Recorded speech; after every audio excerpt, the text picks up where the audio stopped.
Mr. Speaker.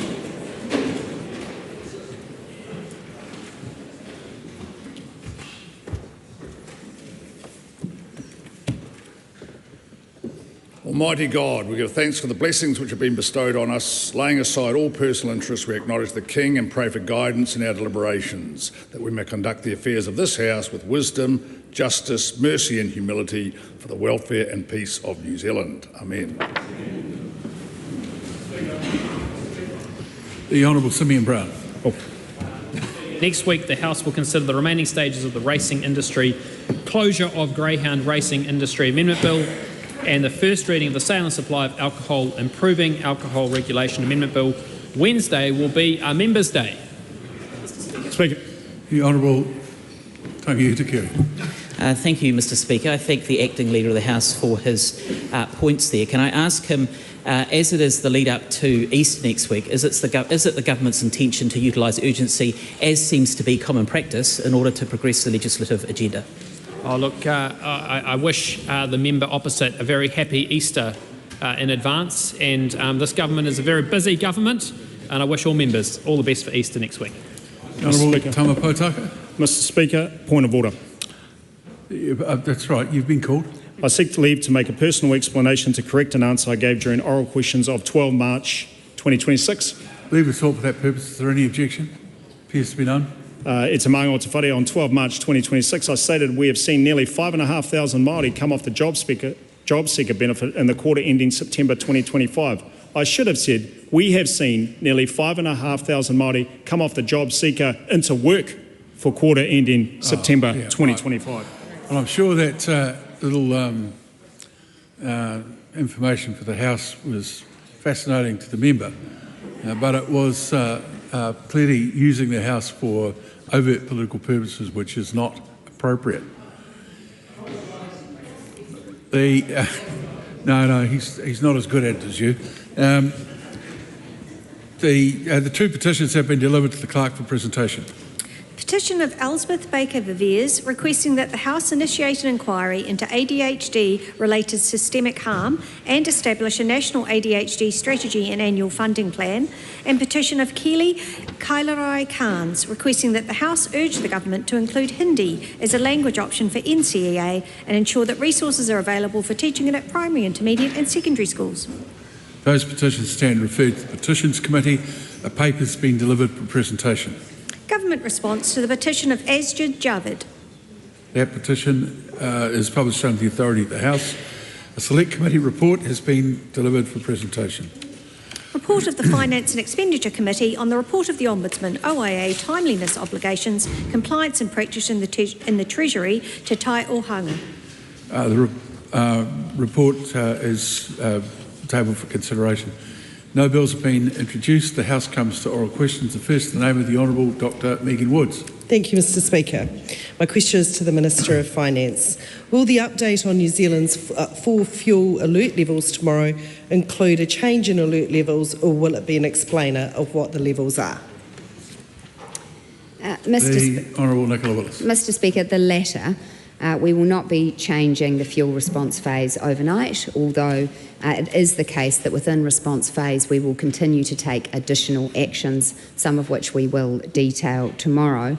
And tomorrow we will also provide more information about the criteria we will use to assess when a change in the response phase is required. As the member would expect, these will include things like changes in the amount of fuel in the country. Supplementary question. Will the alert level framework allow for different alert levels to be applied to diesel, petrol and jet fuel? Mr Speaker, yes. Supplementary question. How much warning will New Zealanders get before moving along the alert level framework? Mr Speaker, the member asks a very good question, because what we are determined to do is to ensure that people aren't in a situation where things change suddenly overnight in ways that aren't expected. So instead what we are intending to have is a framework in which we are transparent about the assessment criteria, where we are clear with New Zealanders that when an assessment is taking place, and then we announce the decision of what that assessment is. Part of that assessment will include engagement with industry. Supplementary question. Should New Zealanders expect a smooth, gradual progression through the alert levels, or could we jump through them quickly or skip levels given the current trajectory of some fuel stocks? Mr Speaker, our goal is to avoid ever getting to response phase 3 or 4. These are envisaged in the National Fuel Plan as the point at which prioritisation of fuel would be required. Our goal is to be doing enough to source the supply of fuel internationally that does not become necessary, and by taking sufficient actions in response phases 1 and 2 that we wouldn't reach phase 3 or 4. But in direct answer to the member's question, I would not expect us to be skipping through the response phases. Supplementary question. What groups has she met with to consult on how the fuel alert levels will operate?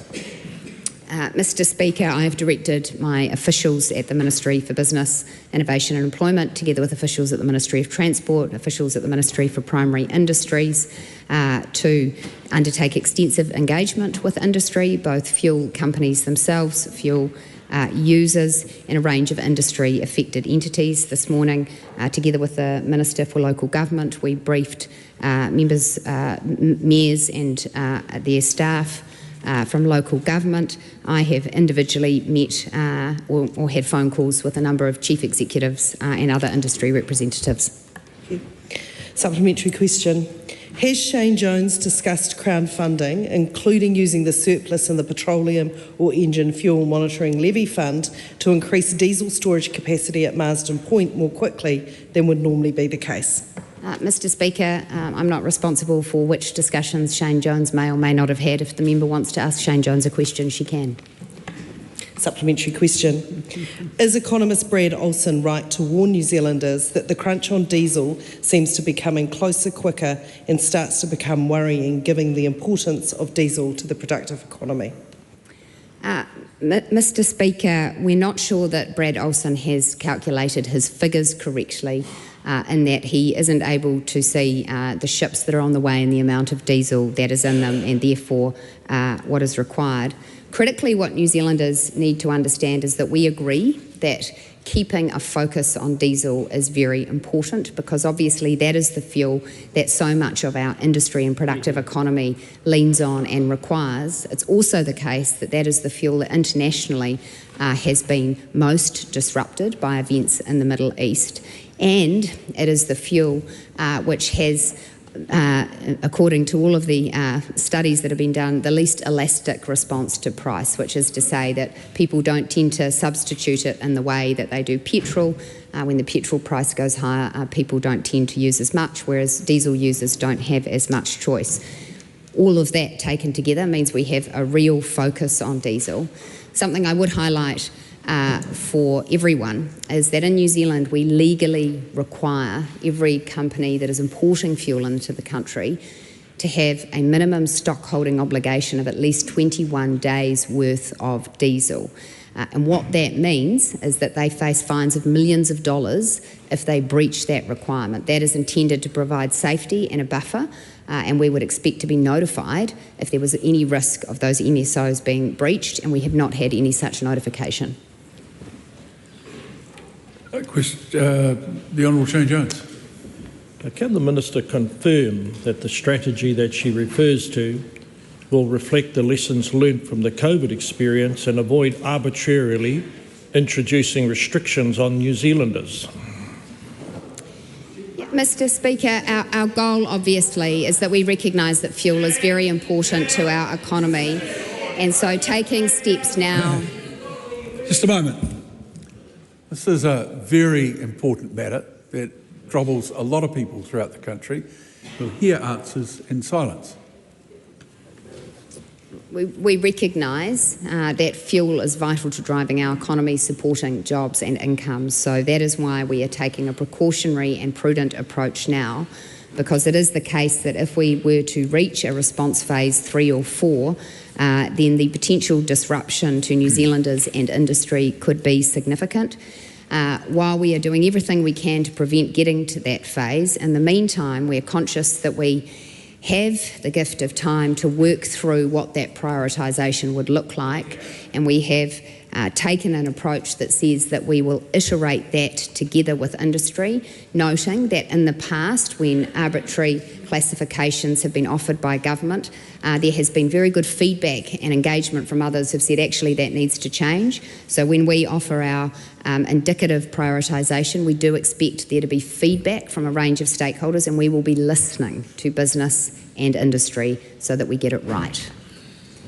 Question 2, Hana Rafiti Maipi-Clark. Tēnā rā koe te whika. To the Minister for Social Development and Employment, what funding increases, if any, can food bank and food rescue organisations expect to receive in Budget 2026 to support the 1 in 3 households who are struggling to put kai on the table, as reported by the Hunger Monitor, during rising fuel prices pressures?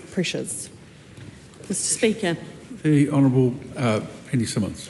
Mr Speaker, on behalf of the Minister for Social Development and Employment, Mr Speaker, we know that many families are being hit hard by the global fuel price shock. That is why we are delivering targeted support for low and middle income working parents by increasing the in-work tax credit. Mr Speaker, I'm unable to comment on budget decisions prior to the budget. Supplementary. Does she accept that rising fuel prices will have a big impact on food prices? And if so, will the government be offering any additional financial support to beneficiaries, superannuants and students so that they can continue to afford kai? Mr Speaker, obviously the duration of the crisis in the Middle East will determine the impact and the level of impact. But Mr Speaker, I would note that beneficiaries and superannuitants on the 1st of April will have an increase in assistance. I also note that MSD has available to individuals that have hardship assistance to meet an immediate needs such as food. So, Mr Speaker, there is assistance coming on the 1st of April, and there is the ongoing assistance that MSD provides. Supplementary. If the government cannot offer any financial support for low-income whānau, can they commit to a 165% funding boost for food banks to make up for the 165% increase in people receiving food support since 2020? Well, Mr Speaker, I did in fact in the previous question note that additional assistance would be available on the 1st of April, that the CPI increase will occur for the beneficiaries, and the superannuation increase will also occur. And so, Mr Speaker, there is increases about to occur. However, I note also that MSD still has that ongoing support available for those individuals in hardship that need assistance, and that does include for food. Question number 3, Carl Bates. Thank you, Mr Speaker. My question is to the Minister of Education and asks, what announcement has she made regarding New Zealand's national qualification? The Honourable Erica Stanford. Mr Speaker, today I announced the first major step in rebuilding New Zealand's senior secondary qualification, with Cabinet agreeing to major structural decisions to replace NCEA with a new system that is clear, consistent across schools and internationally comparable. The new qualification across years 12 and 13 and the standalone foundational award in literacy and numeracy will be phased in from 2028 with a foundational award, 2029 for the year 12 qualification and 2030 for year 13. This is about restoring confidence in our national qualification and ensuring it supports deeper, knowledge-rich learning so every student can succeed. Supplementary. Why is the government replacing NCEA? Well, Mr Speaker, for too long the current system has struggled to provide clarity and confidence. NCEA has become increasingly fragmented and inconsistent across schools, and too often students have been able to accumulate credits without building the knowledge and skills they need for the future. It's not fair on our young people, and it does not give parents, employers or tertiary providers the confidence that they should have in a school qualification. We're putting that right by building a system with high expectations, consistency and student achievement at the core. Supplementary. How will the curriculum drive what is being assessed in the new curriculum? Mr Speaker, as we speak, 86 writing groups of writers and subject experts from schools across the country are creating a senior secondary curriculum in 175 subject areas. This national curriculum will be internationally benchmarked and will drive what is assessed in our new national qualification. All students will receive deep learning in nationally consistent subjects and ensure that they are set up for success beyond school. Supplementary. What feedback has the government received from the sector about these changes? Mr Speaker, this work has been shaped by extensive sector engagement. More than 10,000 New Zealanders took part in consultation, alongside detailed input from a principal advisory group and sector experts.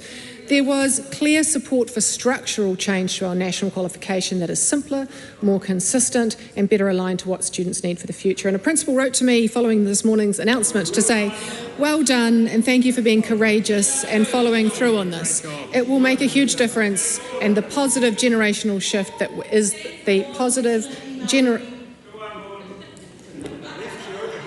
It will make a huge difference and the positive generational shift is the email, the text isn't quite right, but it basically says that it will make a huge difference and a positive generational shift that we've been looking for. I would be very careful, the opposition, making accusations of which principal that came from. We have amazing principals across New Zealand who are all doing an exceptional job and they all deserve our respect. Sorry? Tree. Just a bit of quiet. You bet. The Honourable Jenny Anderson. Will her next NCEA announcement have any of the detail that we were all hoping to see in this NCEA announcement? Mr Speaker, we are taking the time to get the details right. Consultation... There's not much point asking a question if you don't want to hear the answer. Yeah. Genuine consultation, Mr Speaker, is about making sure you take time to get the detail right and properly engaging in the complex interplay of technical decisions that need to be taken. We've put together a technical advisory group to work alongside a professional advisory group to take this very complex set of decisions. It's this good process that's required to get this right. And perhaps if this good process had been followed the last time NCEA was refreshed, it wouldn't have been such an unmitigated disaster. Take note. The Honourable Willie Jackson. Thank you, Mr. and nobody Speaker. else. Thank you, Mr. Speaker. To the Minister of Māori Development, does the Minister stand by his government's track record on Māori employment, and if so, why? The Honourable Tama Potaka. It's among Aotearoa. Yes, I stand by the government's track record on Māori employment, particularly given that between 5,000 and 6,000 Māori came off the job seeker benefit and into work in the quarter ending September 2025. A fantastic result in my view. Mr. Speaker, to the Minister, does he expect the Māori unemployment rate to increase even further, given the announcement of the proposed closure of food processing plants, including the announced closure of McCain's in Hastings? It's among Aotearoa. As this House knows, we have been absolutely focused on enabling a number of fast-track projects throughout the country, whether or not they are geothermal, aquaculture, property development or others. And some of those fast-track projects, in fact, nearly 25 of the 149 on Schedule 2 of that Act, are either Māori partnered or led. And it's absolutely marvellous that ministers, exemplary ministers like Minister Jones, have announced matters such as the geothermal strategy, of course, a range of other quarrying and mining initiatives that employ Māori. Mr. Speaker, point of order, Mr. Speaker. Points of order are heard in silence. Thank you, Mr. Speaker. The Minister hasn't even addressed the question, Mr. Speaker. This question was specific. Does he expect the Māori unemployment rate to increase even further, given the announcement of the proposed closure of food processing plants, including the announced closure of McCain's in Hastings? He hasn't even addressed it even slightly, Mr. Speaker. No, well, the question would be, can he address it? And I've got to sit here, so I heard his answer, and certainly what was going through my head is how on earth could he know what the ethnic or racial mix of the employment profile for those particular factories are? He can't answer it. You got another sub? Absolutely. Thank you, Mr. Speaker. To the Minister, what support, if any, will be provided to Māori in South Auckland, where Māori unemployment is at 20.6%, almost four times the national average under this Minister's watch? E te maunga o te whare, as this House has heard on several occasions from across different ministers, there are a number of initiatives that the ministers and this government and this parliament, in fact, have encouraged to ensure that there are more jobs created throughout Māori and a range of other New Zealand communities as well, whether or not that's through the fast-track processes, through some support around the Regional Infrastructure Fund led by Minister Jones, through some of the mahi that ultimately Minister Stanford has been leaving around education to create a whole range of talented, bright, young Māori graduates from schools. And they may seek work and build enterprise in New Zealand, or they may go overseas and seek work and build enterprise overseas. And where has the old Willie Jackson gone when 25 years ago as an Alliance MP, he came to New York City and saw my overseas dreams and was absolutely encouraging of that? Mr. Speaker, Mr. Jackson. All right. Thank you, Mr. Speaker. To the Minister, how will current policies address the needs of Māori in West Auckland, where unemployment sits at 17.3%? E te maunga o te whare. See, that's the challenge that the member opposite has on a range of matters. He thinks that the government is the solution to everything. On this side of the House, we don't. We think enabling interest rates and inflation rates to come down, to stop the wasteful spending that was curated under previous governments, and to ensure that the business and enterprise regulatory framework is available to create jobs and not just handouts. Speaker, point of order. A point of order, the Honourable Willie Jackson. Thank you, Mr. Speaker. I would like to ask again, how did the Minister address that question? The question is specific. How will the current policies address the needs of Māori in South Auckland, where unemployment sits at 17.3%? Surely he hasn't addressed the question. Well, he listed some government policies. You got another supplementary? I've got plenty of supplementaries, Mr. Speaker. Use them all. That's good. But to the, I still don't understand that response, but kei te pai, Mr. Speaker. Hang on a minute. Just a minute. Mr. Jackson, you won't be carrying on if you want a challenge like that. I don't judge the questions. I do initially, the primaries, not so much the subs, and I certainly have no responsibility for the answers, but I can work out whether or not there has been a reasonable addressing of the question. That's what I'm required to do. Thank you, Mr. Speaker. To the Minister, what does he say to the Hastings Mayor, Wendy Sholem, who said she is devastated about the closure of McCain's and desperately concerned about the families who will be impacted? E te maunga o te whare. No one in this House wants to see large industries shut down. That's why we've been absolutely focused on making sure that we build the infrastructure that this country requires to move and to basically build for the future. That's why I expect members opposite to support all our infrastructure activities around new schools and classrooms across the country, around new roads of national significance, around a whole range of economic initiatives that this government has undertaken, including the mahi that Minister Jones has been leading in the regional infrastructure space, like mussel factories and spat factories. Speaker, to the Minister, how can you keep claiming the government is delivering for Māori when the clearest delivery so far has been more Māori out of work and things getting worse, not better, Mr. Speaker, under this Minister's watch? E te maunga o te whare. On Friday, I had the great opportunity to go with the East Coast MP, hard-working East Coast MP, Dana Kirkpatrick, to a wonderful place called Kauro. It's a place that welcomes industry. It's a place that welcomes business, and it's a place that welcomes hard work. And the geothermal facility opened there by Obayashi Corporation alongside Eastland Generation and Tū Whare Toa Mai Kauro Ki Te Tai absolutely exemplifies Māori development, creating jobs, creating business, and actually moving the country forward. That's the sort of mahi that this government is into and wants to support in the future. The Honourable David Seymour. Can the Minister confirm that sensible economic management is important and beneficial no matter what your ethnic background?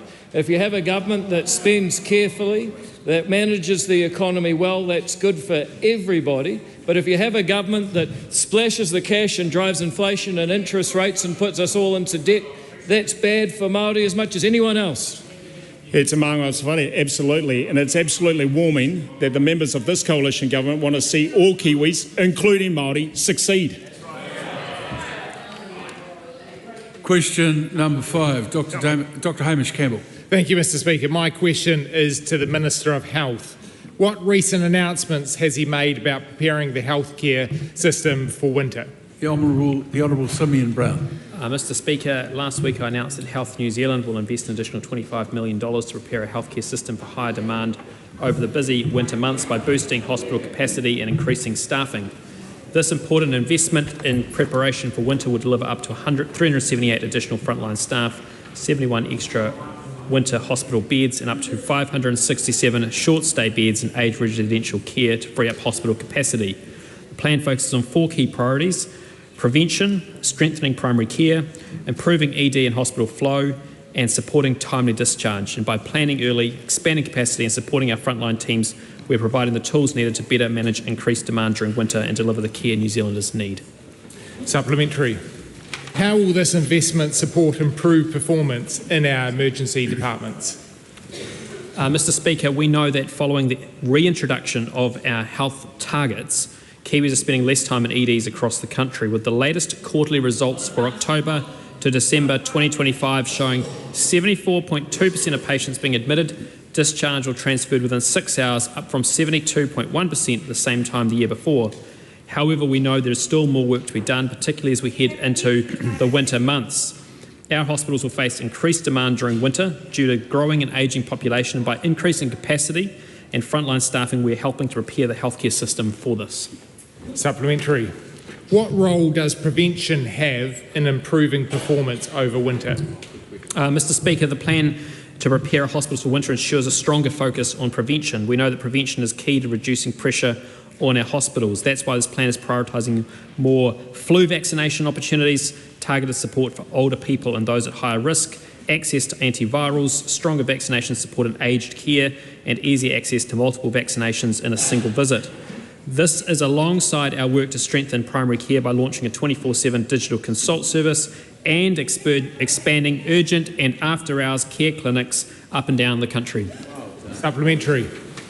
What else is the government doing to ensure hospitals can better manage demand over winter? Mr. Speaker, alongside increasing capacity in our hospitals, this plan to prepare our hospitals for winter places a strong emphasis on improving patient flow and supporting timely discharge. That includes expanding hospital and the home services so more patients can recover safely at home, increasing the availability of transitional and aged residential care beds, and strengthening allied health support to help patients return home sooner. We're also improving weekend discharge processes and ensuring better coordination across the system so beds are available to those who need them the most. Mr. Speaker, I want to thank our hard-working doctors, nurses, allied health professionals in our hospitals who work incredibly hard each and every day, and this plan is to support them in the incredible work they do. Question number 6, Tamatha Paul. Kia ora te māngai. My partai is to the Minister of Housing and asks, is he concerned about the report from Cotality that showed the average rent-to-income ratio is as high as 28%, and if not, why not? Te māngai o te whare. The Honourable Tama Potaka. And on behalf of the Minister of Housing, I am advised that rent-to-income ratios were 27.9% in Q4 2025 according to Cotality, a reduction from 28.2% in Q4 2023. The measure has stayed relatively flat during our time in government. Under the previous government, I'm also advised the measure grew from 26.1% to 28.2% in 2023. This matches with other measures which prove that under this government, rents are flat and more affordable for many. The social housing register is down. The share of first-home buyers in the market was at record levels at the end of last year, and we have far less tamariki and whānau emergency housing. The member may also read the rest of the Cotality report, which shows that housing affordability has improved to its best level in almost a decade due to stable housing prices, rising wages and falling mortgage rates. It says that in Q4 last year, the house price to income ratio was 7.2, down from above 10 in 2021. This government just doesn't talk about it. We deliver on housing affordability. Supplementary. What does he think would be an affordable average rent-to-income ratio? E te māngai o te whare. What we know is that housing affordability and rent affordability has come down, whether or not it's come down from 3.1% in the year to January 2026, according to TradeMe data, or a range of other data and evidence-based facts that show that rents have either stabilised or coming down slightly. Is the government making progress on rental affordability when renters in places like Rotorua, Gisborne, Tauranga are spending more than 30% of their income on rent? E te māngai o te whare. What we know is that a range of data points show that credible measures of rent price changes show that rents are flat. Whether or not it's the stock measure, which is the most well-known measure for rental affordability, which shows rents are up just under 1% in the year January to 2026, which is lower than inflation. But what we definitely won't do, is start going around putting rent controls on everyone. Supplementary. What evidence does he have that rent controls would do anything other than put a limit on rents that New Zealanders already can't afford? E te māngai o te whare. How many cities need to try and fail at solving their rental challenges through rent controls for the Greens to learn? Rent controls don't work. The Greens housing plan in general would make the housing market in New Zealand much worse, not better. Just talk about the government's answer.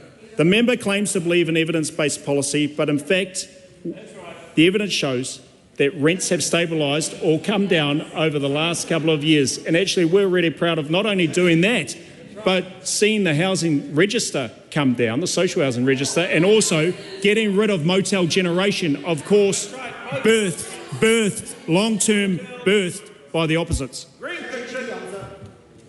Does he have confidence that his government's policies are working to lower house prices when Treasury is forecasting house prices to increase between 6 to 7% a year for the next 4 years?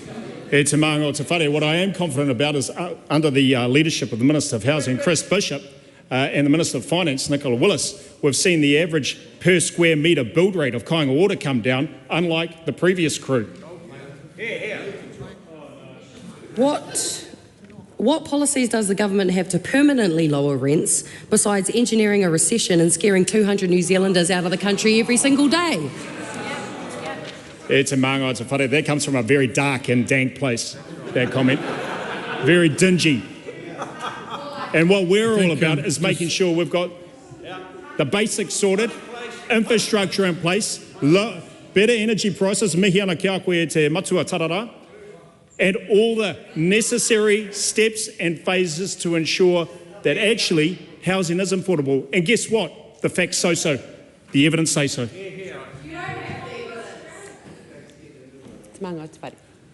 Question number 7, the Honourable Willow Jean Prime. Thank you, Mr Speaker. My question is to the Minister for Social Development and Employment. How many, if any, receiving benefits or superannuation have children in their care and are also in paid employment? Mr Speaker.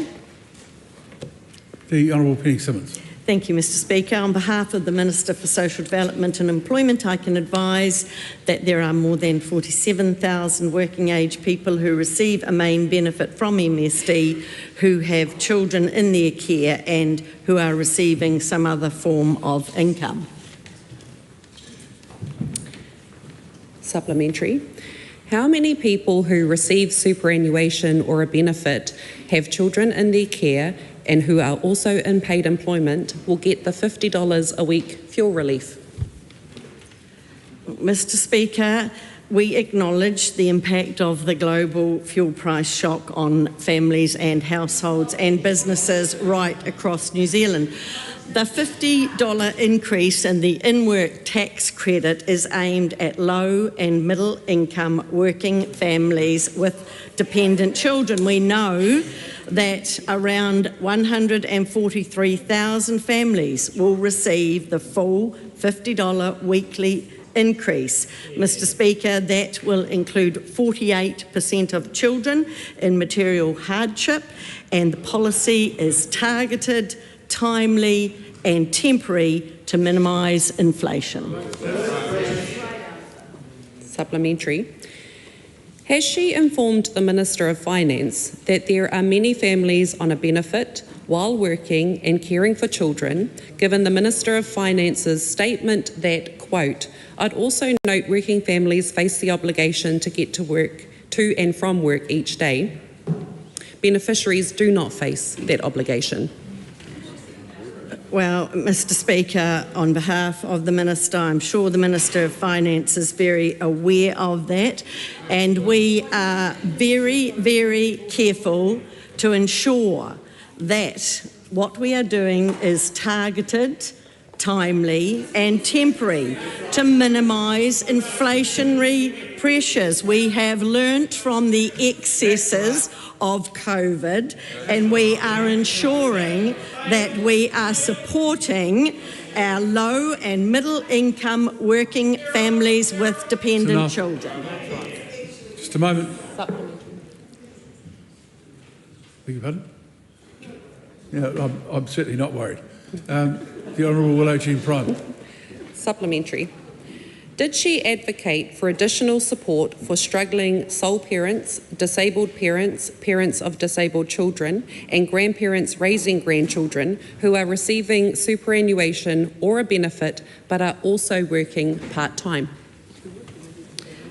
Mr. Speaker, as I noted in one of my earlier answers, approximately 1.5 million New Zealanders will receive an increase in their assistance from 1 April through the annual general adjustment. Supplementary. Does she accept that the 1 April changes will not be enough for people receiving superannuation or benefits to adapt to the fuel price increases, as they are based on previous inflation and don't take into account this current pain? Mr. Speaker, we are acknowledging that the impact of the global fuel price shock is going to be on families, on households, on businesses, on industries right across New Zealand. There will be an increase in 1 April for beneficiaries and superannuitants. Our targeted, temporary and timely $50 tax rebate increase, tax credit increase is targeted at middle income working families with dependent children. Very good. Supplementary. Why, when the whole country continues to struggle with the cost of living, now exacerbated by the fuel crisis, did the government not ensure that financial support go to the most at risk of poverty, to get to and from work, retain their employment and to get their kids to school? Well, Mr. Speaker, we have learnt from the past excesses of the COVID responses that if the response is not targeted, timely and temporary, the whole of New Zealand will suffer with increased inflation. That's right. Question number 8, Rima Nakli. Thank you. My question is to the Associate Minister of Housing and asks, what recent announcements has he made about improving outcomes for rentals and landlords? Excellent question. It's my Aotearoa.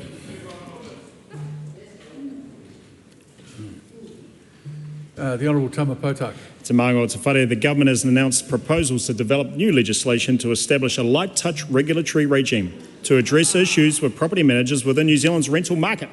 The proposed regime will introduce minimal standards for conduct and competence, provide effective complaints and disciplinary processes and support better dispute resolution, but not being over the top.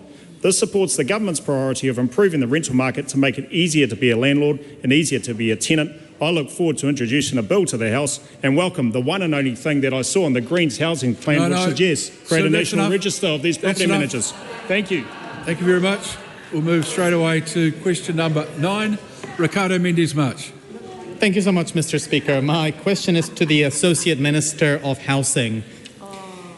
Does he accept the findings of the Auditor General's report into emergency housing? If so, will he give any direction to the Ministry Just a moment. Questions are heard in silence. Please start again, Mr. March. Thank you, Mr. Speaker. My question is to the Associate Minister of Housing. Does he accept the findings of the Auditor General's report into emergency housing? If so, will he give any direction to the Ministry of Social Development to change their practices? E te maanga o te whare. I welcome improvement ideas from the Office of the Auditor General and want to tautoko the Auditor General's acknowledgement of the progress made to date. There are now clear pathways and systems for those in genuine and immediate need to access housing assistance and not just herding people into emergency hotels like on Ulster Street in Hamilton. More so than ever before, agencies are collaborating to identify, address and prioritise these needs. Tēnā tātou. Supplementary. How many applications for emergency housing were unfairly declined for, quote, unreasonably causing or contributing to the immediate emergency housing need? E te maanga o te whare. It is noted that in the Auditor General's report there was a call for more consistency around the declines, but the vast majority of people who apply for emergency housing either get emergency housing, between 60% and 2/3 of applicants, or they receive some sort of housing assistance. And I welcome further inquiry into that. Does he accept that in the third quarter of 2025, in Auckland, for example, the decline rate for emergency housing application reached up to 63%? Maanga o te whare, I'd recommend that on the specific quarter in a specific town and of a specific decline rate, that matter is put through the written parliamentary questions process. But what I will say is this, is that the vast majority of people who seek some sort of housing assistance through MSD get it, and we have seen an absolute reduction in the number of kids and whānau living in emergency housing to be in social housing, in private housing or in transitional housing, and I think that's something that the Green Party and others should acknowledge us for. Is he confident that in our biggest city in the country, most emergency housing applications are approved? E te maanga o te whare. As we know, emergency housing is a last resort for those with genuine need for short-term assistance and temporary accommodation in most towns and cities in New Zealand. It is not a first resort what it was between 2017 and 2023, and that's why we've seen a huge decrease in the number of whānau who are living in that dark, dank, dingy conditions in places like Fenton Street and Rotorua and emergency hotels throughout the country. The vast majority of applicants for emergency housing get supported in some way, shape or form, and for that I am very thankful. Supplementary. Will he, following the Auditor General's report into emergency housing, restore discretion to case managers so that they can consider whether declining an emergency housing application will worsen someone's situation? E te maanga o te whare.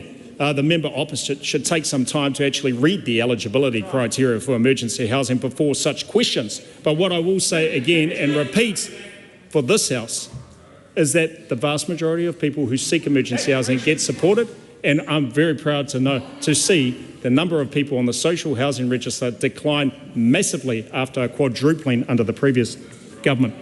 Supplementary. Is it accurate to say that the vast majority of people in Auckland are getting access to emergency housing when they apply for it? Again, Mr. Speaker, that is a matter very specific to a town that I recommend the member sends a written parliamentary question for. But I will say this, is that hundreds, nay thousands of Aucklanders in the central area of Auckland receive some sort of housing assistance, whether or not it's emergency housing, social housing, living in places like Te Mātāwai and Homeground, and actually we will continue to provide that level of support. Question number 10, Simon Court. Mr. Speaker, to the Prime Minister, does he stand by all of the government's statements and actions? The Honourable David Seymour. Mr. Speaker, on behalf of the Prime Minister, yes, absolutely. Particularly the stance that the government is taking on education and school attendance as we approach a challenge around fuel supply. In the past, when there's been disruptions to normal life, governments have been, in our view, far too quick to put education down the totem pole of priorities in our society. We are very clear that no matter what challenges we may face, we will always put the education of our children at the top of our priorities, because that is what we are investing in the future. And I just had someone say, not their lunch. Well, actually, we are delivering a healthy school lunch program at half the price that they did and having the same percentage of lunches sent back, which suggests the quality is the same for half the price. If they had thought like that a little bit more when they were in government, maybe there'd be a bit more money to go around in New Zealand right now, but sadly they didn't, and that's why we've got to keep them over there and these good people over here so it doesn't happen to New Zealanders' finances again. Speaker, supplementary. That is a perfect example of what happens when there is an interjection called so deliberately across the House. Thank you, Mr. Speaker. How is the government preparing for potential downstream impacts of the Middle East conflict? Doing nothing, Mr. Speaker. We've just heard from Willie Jackson, we're doing nothing. And I can only imagine that he is relating what he did when he was in government. As Shakespeare once said, measuring the minds of others by his own. And in Willie Jackson's case, you don't need a very long ruler to make that measurement. Mr. Speaker, this government is taking the situation much more seriously than Willie Jackson's taken anything his entire life. We start with the supply of fuel. And when it comes to the supply, what we are doing is ensuring that we are in touch with our friends around the world. We're monitoring the shipments. We're looking at regulatory barriers. We've already seen Shane Jones change the regulations around fuel so we have more options and access. And we're ensuring that New Zealanders will have a supply-side response. And then there is demand. There is a possibility that we will have to restrict the demand within New Zealand. But we are not catastrophising. We are talking to people behind the scenes. We're getting the details right, as we just heard from one of the Labor members, I can't remember the name of, said, and we are ensuring that we have a plan ready to go if we need it, and that we're prepared so we don't need it. And it's far better to do the work behind the scenes so you've got a plan than jump up to the podium without a plan, because we all saw how that ended, didn't we? Mr. Speaker, supplementary. To the Prime Minister, what did the government consider when making decisions on providing financial support for low to middle income working families? Mr. Speaker, on behalf of the Prime Minister, we considered a number of important factors. The number one factor is that we need to ensure that government behaviour does not add to inflation that we may see through this oil shock. Because we've seen what can happen when government indiscriminately splashes the cash, increases inflation, increases interest rates, leads to a recession that costs people their jobs. And when we saw the Fitch rating on the weekend, we recognised that the dashboard lights are flashing and we must make careful use of taxpayer money. That's why the relief that we are giving will come out of the government's budget that we had already selected years ago. Second of all, we wanted to help people who are in the greatest need. So we said this is for people who are in the lower end of the income scale, who have children and who work, because those are the people that most often have to drive, that have the greatest need, and we linked it to petrol prices, so if petrol prices come back down, we stop spending the money. That's how you do responsible policy making. Listen and learn, guys. Just remind the Acting Prime Minister that I think I take offence at that. You're obviously directing it at the Chair. Just remind the Acting Prime Minister that it's a government question, so concise answers would be preferable. Mr. Speaker. Supplementary. Court. Is the Prime Minister saying that the government will stick to its present course of trying to bring the books back to health? Mr. Speaker, thank you for that question on behalf of the Prime Minister.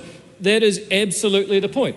We have a Minister of Finance who is strongly supported by her Cabinet colleagues to repair the damage to this government's finances that was done in the years before we were elected. And that means that we set a $2.4 billion a year operating allowance and then we keep to it. Because we've seen the alternative.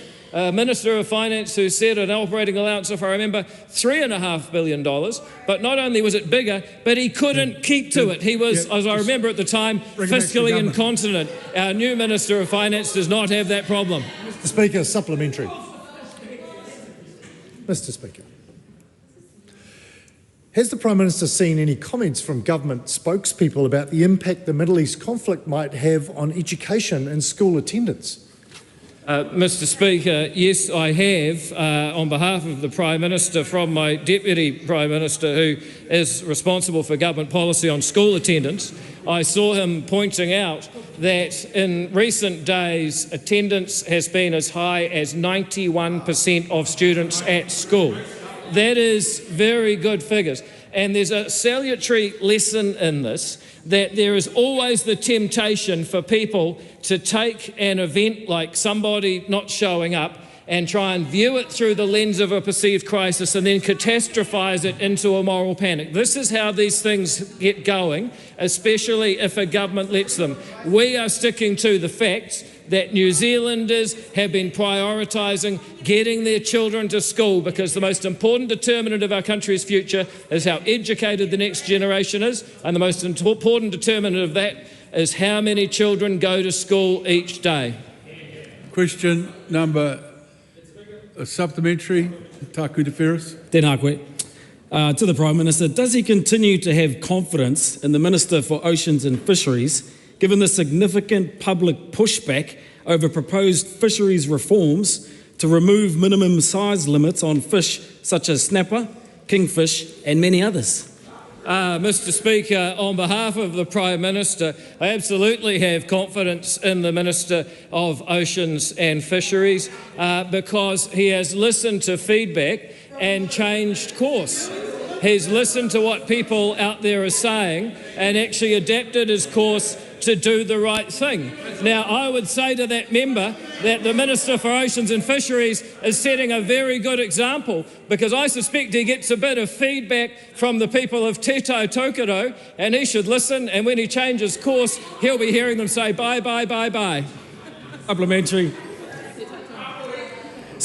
from Te Tau Just wait for the House to calm itself down.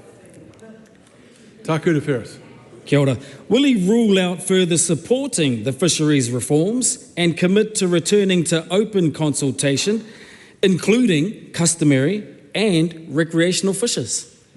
Mr. Speaker, on behalf of the acting Prime Minister, it would be almost impossible for any minister to rule out further supporting the fisheries reforms, because that would amount to saying that the government would never change any fishing policy at all in the future.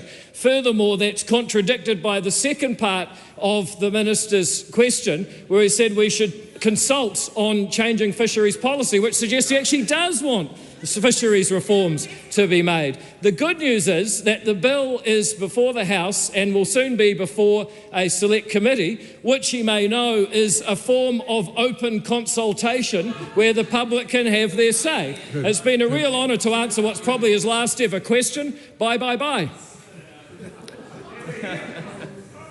Question number 11, the Honourable Jenny Salisa. Thank you, Mr. Speaker. To the Minister for Pacific Peoples, does he stand by his statement that, and I quote, "This government is committed to improving the lives of all New Zealanders, including our Pacific communities," unquote? If so, how many more Pacifica are now unemployed compared to December 2023? The Honourable Judith Collins. Mr. Speaker, on behalf of the Minister, and yes, and in respect to the second part of the question, I'm advised by Stats NZ that the number of unemployed Pacific people in New Zealand rose by 13,000 people compared with December 2023, but the positive news is that from December 2024 to December 2025, in Auckland alone, Pacifica employment rose by 7,000 people. Is it improving the lives of Pacifica communities when an additional 5,300 Pacifica are unemployed in Auckland just in the last year alone? Well, I'm sorry, but that doesn't concur with the figures that I've been given by Stats NZ, which there are now 7,000 more people of Pacifica ethnicity who are employed in Auckland from December 2024 to December 2025. Supplementary. Is it improving the lives of Pacific communities when on his watch 21% of young Pasifika, more than 17,000, are not in education, employment or training? Well, I think that people need to remember, of course, is that there was the same issue prior to this government, except it was worse, because under the extensive and overdone lockdowns in Auckland, the home of most Pacifica people in New Zealand, many young people were denied their education. And in fact, I recall, as the Member of Parliament of a particular area in the electorate where heavy Pacific numbers are, that having a discussion with a school principal in December 2021 who told me that attendance rates were a mere 17%. And I look at what I hear today about attendance rates, and I can say that things are going to get a lot better. Supplementary. Is it correct that the Game On program will deliver a maximum of 57 employment opportunities instead of the 1,300 people helped a year by the program he slashed $22 million from? I think the member needs to get with the program. And the program it's about gaming, and many young people, including Pacifica people, are absolutely excited about the prospect, and not only prospect, but the real jobs and incredibly great pay that comes with the gaming industry.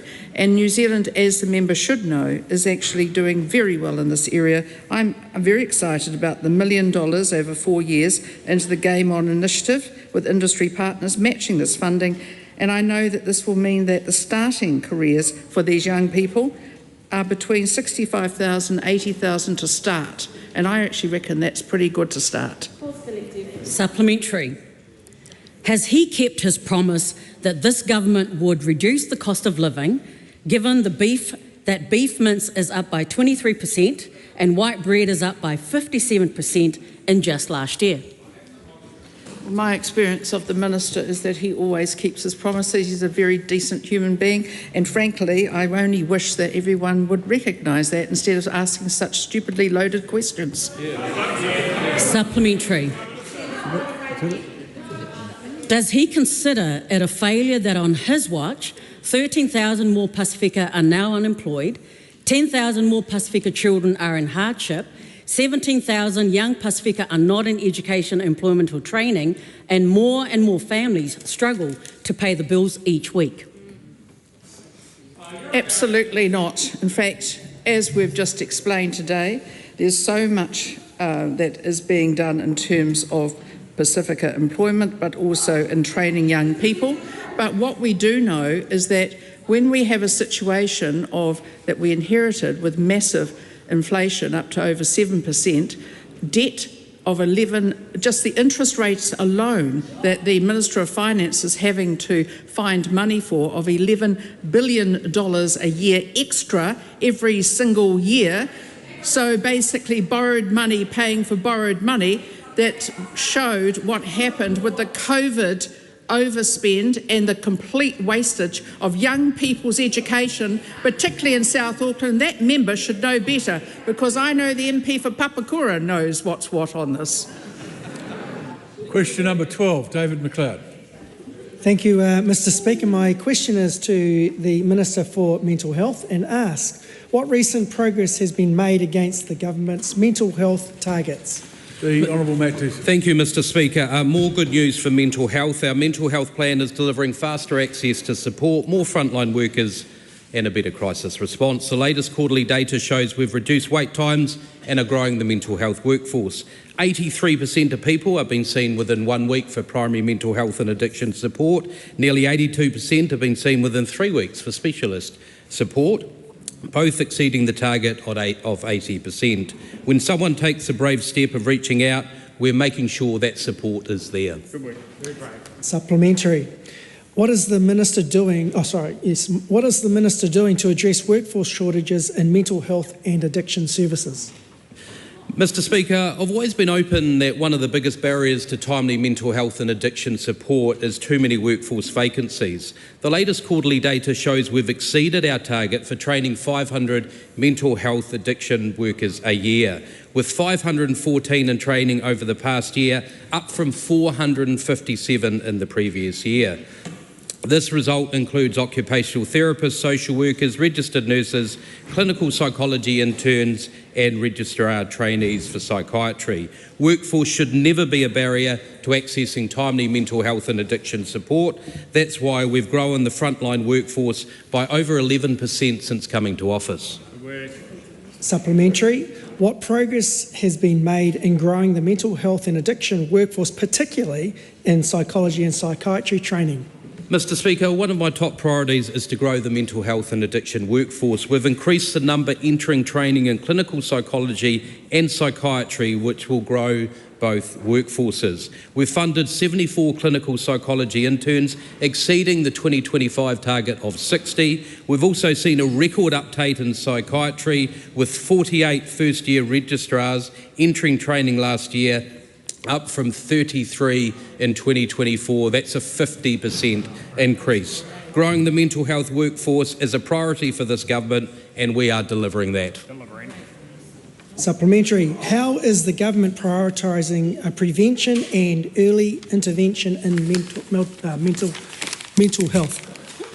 Mr Speaker, one of my top priorities is strengthening prevention and early intervention. For the first time, the government's target of 25% of the ring-fence mental health and addiction funding has been invested in prevention and early intervention. We know the difference prevention can make. By getting in early, we can help prevent issues from escalating. Mental health support has traditionally intervened at a crisis point and far too late. We're changing that. We're investing in early intervention to prevent mental crisis, not just respond to them. And what great news for a Thursday afternoon. That concludes oral questions. We'll take 30 seconds while people who have to go to other business leave the House quietly without conversations on the way.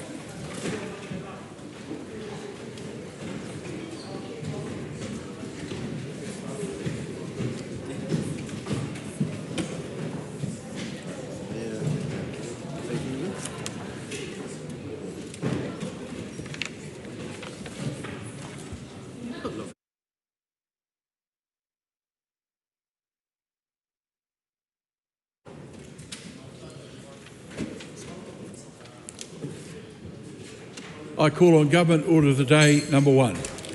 Taxation, annual rates for 2025-26, Compliance, Simplification and Remedial Matters Bill, third reading. Call on the Honourable Chris Pink. Thank you, Mr Speaker.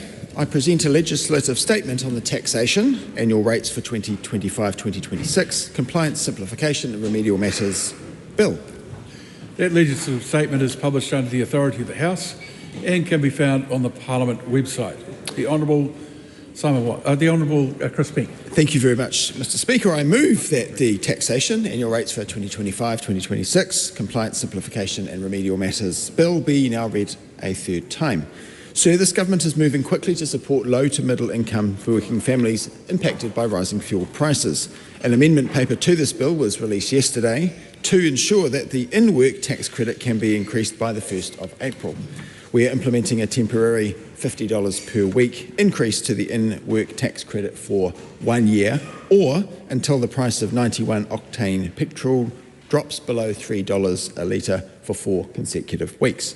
This temporary boost will deliver support to 143,000 working families who are under significant cost of living pressure without making inflation worse nor driving up government debt. Sir, the policy is carefully targeted to families in the squeezed middle. That's parents who are working hard for a living, are not eligible for main benefits and yet have modest household incomes with which to support their children. Looking ahead further, the bill also includes changes that will make it easier for New Zealand businesses to access capital and talent. New Zealand's thin capitalisation rules have been revised to ensure that they will not act as a barrier to attracting overseas investment into New Zealand's infrastructure projects.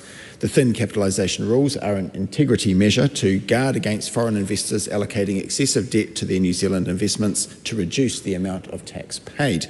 However, The rules may be too restrictive in certain circumstances and could be deterring foreign investment into New Zealand infrastructure, which can sometimes support a higher level of commercial debt than is possible with other business activities. To address this issue, we are proposing changes to ensure that qualifying infrastructure projects and businesses can take on third-party debt beyond the general thin capitalisation thresholds without a thin capitalisation income adjustment as long as certain criteria are met. This will help make investment in projects to build a new wind or solar farm or to upgrade the electricity distribution networks a more attractive prospect to foreign investors. We will benefit from that. As my colleague and friend Stuart Smith says, great news and indeed very timely, I would note, Mr Speaker. It's a worthy addition to the bill, therefore, which already contains measures to promote growth by supporting companies trying to attract and retain talent. We are revising the Foreign Investment Fund rules to include a new revenue account method. This will allow new migrants and returning New Zealanders to be able to use a new taxation method that taxes realised returns rather than estimated gains. We are helping startups and listed companies by improving the rules for employee share schemes. Don't want scare schemes, Mr Speaker, not even by the 31st of October being Halloween. And we do that by providing more flexibility on when tax must be paid. And when we have changed the rules for digital nomads, allowing overseas visitors working in New Zealand to stay longer before being taxed, that was a subject of much discussion at the Committee of the Whole House stage last night, and I think, if I may say, an enjoyable discussion indeed. This bill also has strong focus on helping New Zealand households and businesses by simplifying and encouraging compliance with tax obligations. For example, it introduces an income tax exemption for income from a household sale of excess electricity back to the grid. From 1 April, individuals will not be required to file a return nor pay any tax in relation to this income. This is because, in many cases, the compliance costs of filing a return were likely to outweigh any tax revenue owing. Many taxpayers make use of tax pooling as a way to meet their tax obligations. We want to see if an extension of time to use tax pooling for tax income debt can have positive outcomes for compliance. The bill includes a proposal to trial extending the period for using tax pooling to pay income tax debt for a defined group of taxpayers. Mr Speaker, this will test whether a longer tax pooling period improves income tax debt collection and, if successful, will inform whether this should become a permanent feature of the tax pooling regime. Other measures focus on improving compliance. One area of concern is the low level of compliance among student loan borrowers who are based overseas. Borrowers living overseas have interest applied to their loans. Over time, this can drive significant debt accumulation. In some cases, interest owing has become so large that these borrowers disengage from inland revenue and their repayment obligations altogether. The bill grants the Commissioner of Inland Revenue a limited discretion to increase flexibility around negotiated settlements. This discretion would be exercised on a case-by-case basis, as the phrase discretion would imply, when it is equitable, and its use will depend on the borrower's situation. To qualify for any relief, the loan must be paid in full, either in a lump sum payment or through a short-term instalment arrangement. And, as is standard for a taxation bill, there are a number of remedial amendments to help ensure the tax system keeps pace with technological developments and changing business models. Collectively, sir, these changes support the government's aspiration to lift the economic prospects for all New Zealanders. I am very pleased, therefore, to reach the end of the speech and commend the bill to the House. Mr Speaker. The question is that the motion be agreed to. The Honourable Deborah Russell. Mr Speaker, when this bill was presented to the House, 6 months ago I suppose, the Labour Party at that stage did not support this bill, and that position to not support the bill continued through the second reading of this bill. At the committee stage and at this reading, we have changed our position on this bill. We will now be supporting it. The reasons for opposing it are still there, and I do intend to traverse them, but they have been outweighed by the amendment paper that was presented to the House yesterday, which puts in place the government's package for giving some limited relief to working families in respect of the fuel crisis at the moment. while we think things could have been done better or done differently, we are not going to oppose getting those extra dollars into families' pockets. So that is our reason for changing our position on this bill. The Minister, we had a good discussion of this bill at committee stage.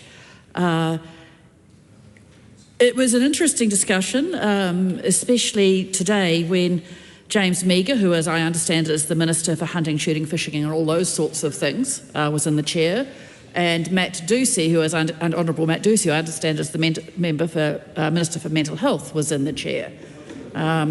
These are not tax specialists, but they nevertheless attempted to grapple with the bill as well as they could.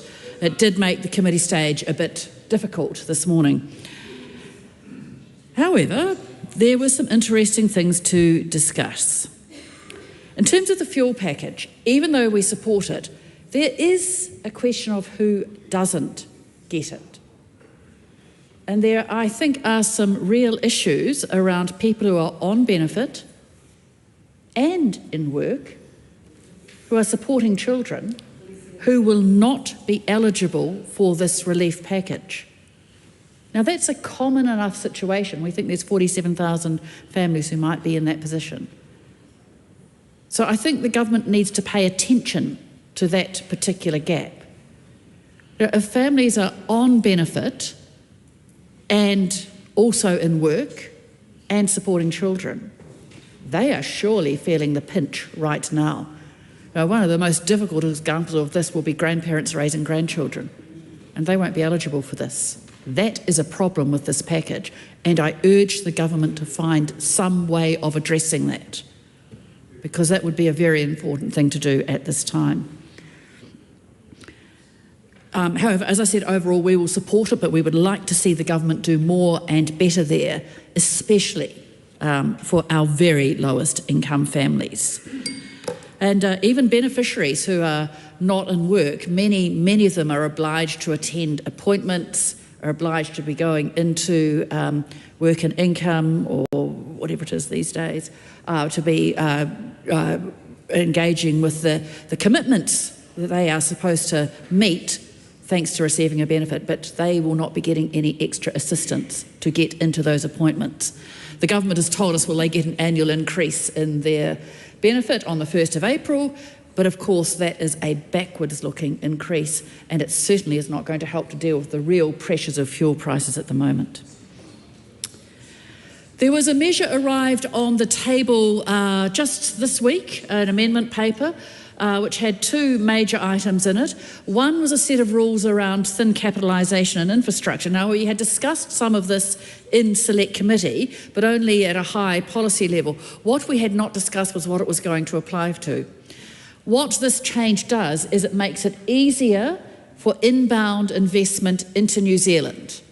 It makes it easier for overseas investors to invest into New Zealand infrastructure and get a tax deduction for their interest costs. And if we look at what kind of infrastructure investment is allowed there, and it's sitting here in what is clause, it's a new clause into the bill, it will be new section FE, FE 7C sub 8, lists the qualifying infrastructure. So things that we're happy to have inwards bound investment for, to give tax deductions for, and if there's inwards bound investment, we expect that they are making a return from it. And it's for energy infrastructure. That sounds like a good idea, provided it's limited to renewables and non-fossil fuel energy. Water infrastructure, that's a little bit worrying. We've always had water infrastructure publicly owned in this country, and it's a bit worrying to find out that private investors might be involved in it. Telecommunication infrastructure, that's all right. Waste infrastructure, yep, can do that. And then social infrastructure.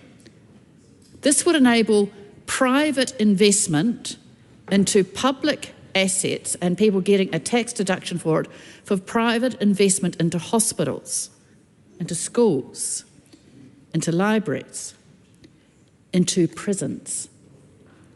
Since when have we wanted private investment in our prisons? Since when do we want people to be able to earn a profit out of our prisons? When we imprison someone, we take away their freedom. It is one of the most serious powers that a state has, and one of the only ways we can ensure that we do that fairly and justly is by ensuring that those prisons are well run. But we know the history of private investment in prisons. I think that's a shameful measure sitting in this bill. The other shameful measure sitting in this bill, and the reason that we opposed it at first reading, is the provisions around information sharing. There's about 3 sets of provisions here which all go to this, this issue around what information is collected and held by Inland Revenue and where it is shared.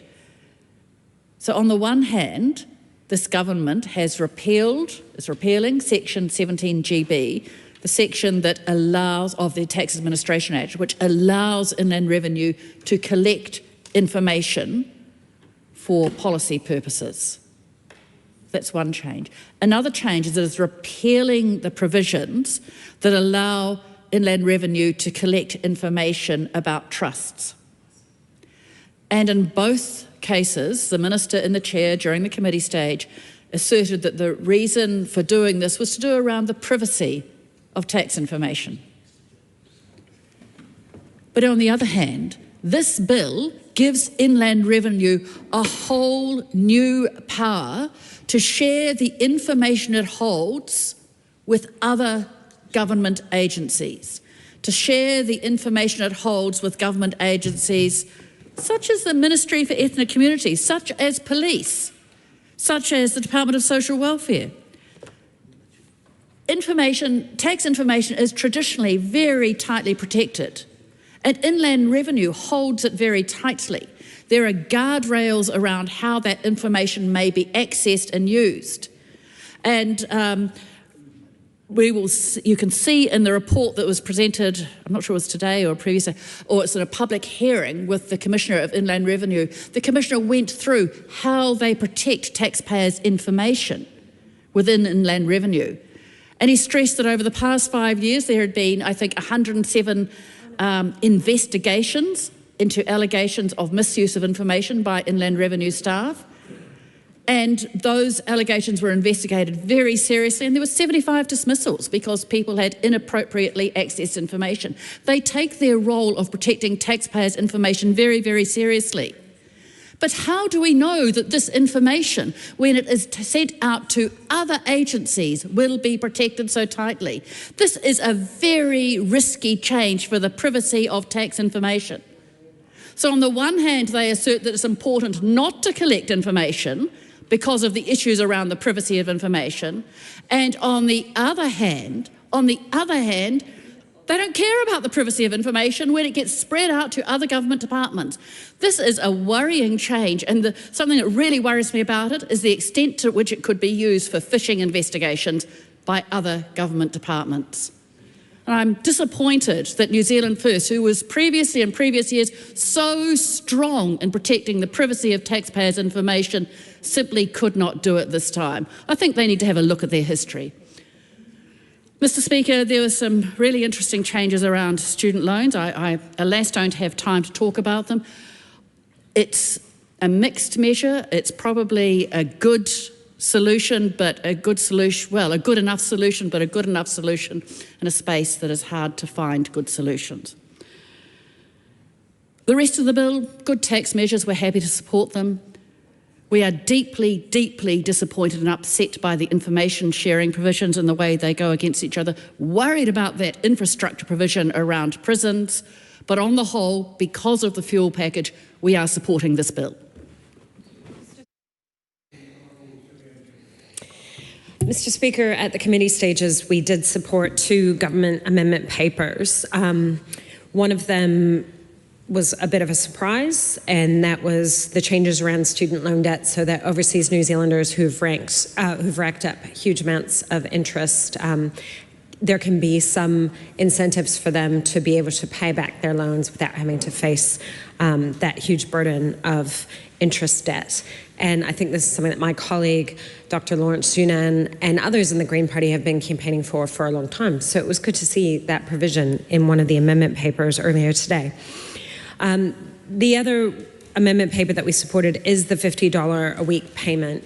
However, we do note, and my colleague Ricardo Menendez-March has been raising this quite a bit in the House, that more than half of the families in Aotearoa living in material hardship, this is people with children who cannot make ends meet, and some of them will be working, will not receive this payment, and they're the ones who need it most. So I think it's disingenuous of the government to claim that they are looking after those who need the most help, when in fact more than half of the families in material hardship are not eligible for this payment, and they will be suffering. There was a story on RNZ, some of you may have heard, about a single mother who works part-time, who also receives a benefit, who's therefore not eligible to receive this payment, who's struggling because of higher fuel costs. And of course, we haven't yet seen those higher fuel costs flow into higher costs for food, which is very likely to happen in the short to medium term. So it's not just about filling up your car or your diesel ute or whatever. The shortage of diesel and the impacts on diesel prices are going to flow through to higher prices for food and other goods in the next few weeks. And the government has taken this extremely short-term, inadequate step to try and help people. This is after 2 years of policies that have demonstrably made our economy more reliant on fossil fuels and on diesel. We could have spent the last 2 years decarbonizing transport, which also makes us more energy independent, means we have a more energy efficient transport system, which would mean we'd be in a better position to face this current fuel crisis, as well as having less pollution in our air, as well as helping meet our climate targets. So because of the irresponsible and ideological approach of Luxon's government, which has, against all of the economic evidence, sought to make us more reliant on fossil fuels, our country is going to suffer more. And here they've just given us this very inadequate approach that's only going to help about 150,000 families in New Zealand. So there's a whole lot of families who are doing it tough, who are going to be doing it even tougher. And the Green Party put on the table, our co-leaders, Marama Davidson and Chloe Swarbrick, put on the table on Monday this week and proposal to the government to offer our votes in support of some measures that would go much further and would actually make a much bigger difference to the entire country.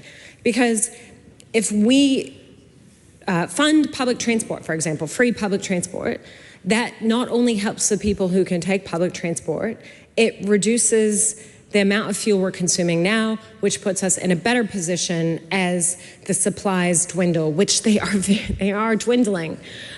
So, you know, that offer is still on the table for a government that would actually want to take some useful measures. But so far, it seems that Luxon's government is going to completely fail to meet the moment.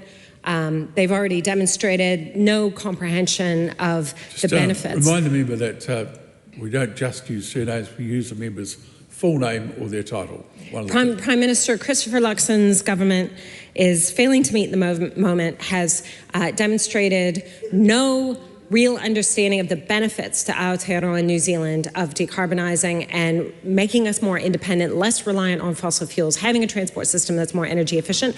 Also, not calling out the genocide in Gaza, not calling out the extremely chaotic and destructive actions of the United States and Israel in these unprovoked attacks that have now resulted in the fuel crisis that the whole world's facing. Not seeing the opportunities to create a fair society by reforming the tax system. And so that's another thing that's in this bill, Mr. Speaker, which is a deliberate change to law, the repeal of Section 17GB and the disclosures around trust. And let's be honest about what this is about. This is about secrecy for the ultra wealthy, because they know that if the public realize just how unbalanced our economy is, that wealth is being concentrated in the hands of a very tiny percentage, we're talking the 1%, maybe less than the 1%, the 0.1%, who are at this point mathematically accumulating wealth at the expense of ordinary New Zealanders whose living standards are falling. Their living standards are falling because once people have a certain amount of accumulated wealth, all they can do is buy up assets. And that makes housing less affordable for ordinary working New Zealanders. And living standards are falling. This is not just happening in Aotearoa, New Zealand, it's happening in the United Kingdom, and that's why a wealth tax is so popular now in the United Kingdom. It's happening in the United States. It has accelerated from the 1980s, and it's totally unsustainable. It's not good for people. It's not good for the economy. It's not good for even the environment and climate change, because we see the ultra wealthy are responsible for funding fascism, firstly, and politicians who are going to continually bring us into wars, which cause more carbon emissions.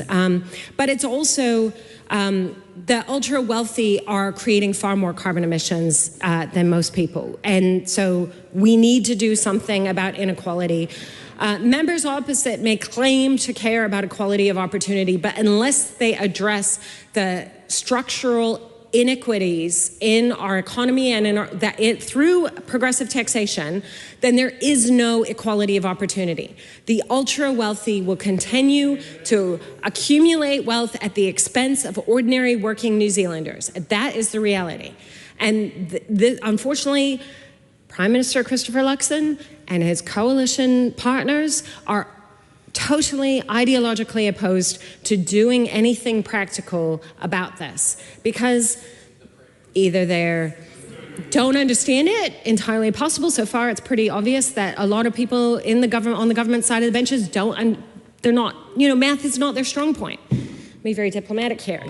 Not everybody is, mathematically inclined in their reasoning, and it's obvious that the members in the government are not mathematically inclined. So maybe they don't understand it, or maybe they represent the interests of the ultra-rich.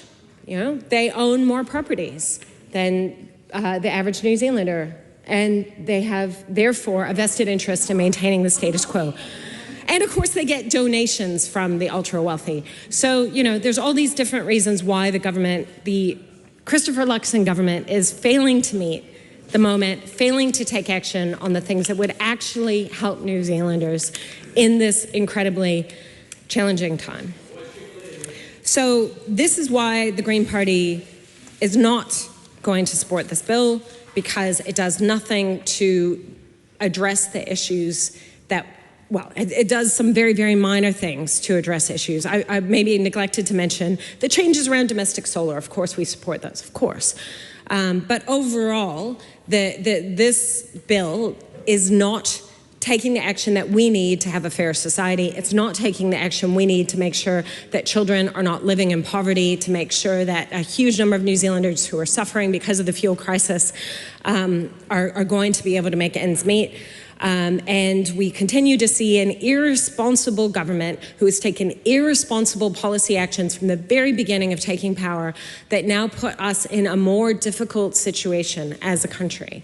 And we have enough. We have enough wealth and resources in Aotearoa to end child poverty. We could do that. It's a political decision not to do that. It is true that we do not have enough petrol and diesel, and we are probably going to run out of diesel in the next few weeks. And the government has not demonstrated any awareness of this. We'll see in the next coming few weeks if they actually take some action to conserve fuel. But we could be conserving a lot more fuel, and that would be beneficial for us economically. But obviously, the last 2 years of failed policy have set us up for a much more difficult time during this time of fuel crisis. The Green Party has a suite of very practical, evidence-based solutions, but most of all, we have the values of most New Zealanders, because we know we can end child poverty, we can reduce pollution, we can have better lives. Here, here. Laura McClure. Mr. Speaker, it's quite ironic listening to the other side of the House talking about sensible spending. And I have to laugh because over this side of the House, I support this bill. And I support this bill because we are giving targeted relief to families, to the middle class, the mums, the dads that get up every day, drive to work to put food on the table, drop their kids off at school. And they over the other side are complaining because we are not borrowing any money to do this. In fact, we are not borrowing a cent to provide this relief at all. The other side of the House would rather just absolutely waste away your taxpayers' money and borrow money to put us into significant debt. It's absolutely ironic, and I support this bill and commend it to the House. Dr. David Wilson. Speaker, I rise to speak to this bill on behalf of New Zealand First. We welcome the solar amendment for the sale of excess energy back to the grid. We think this is very good.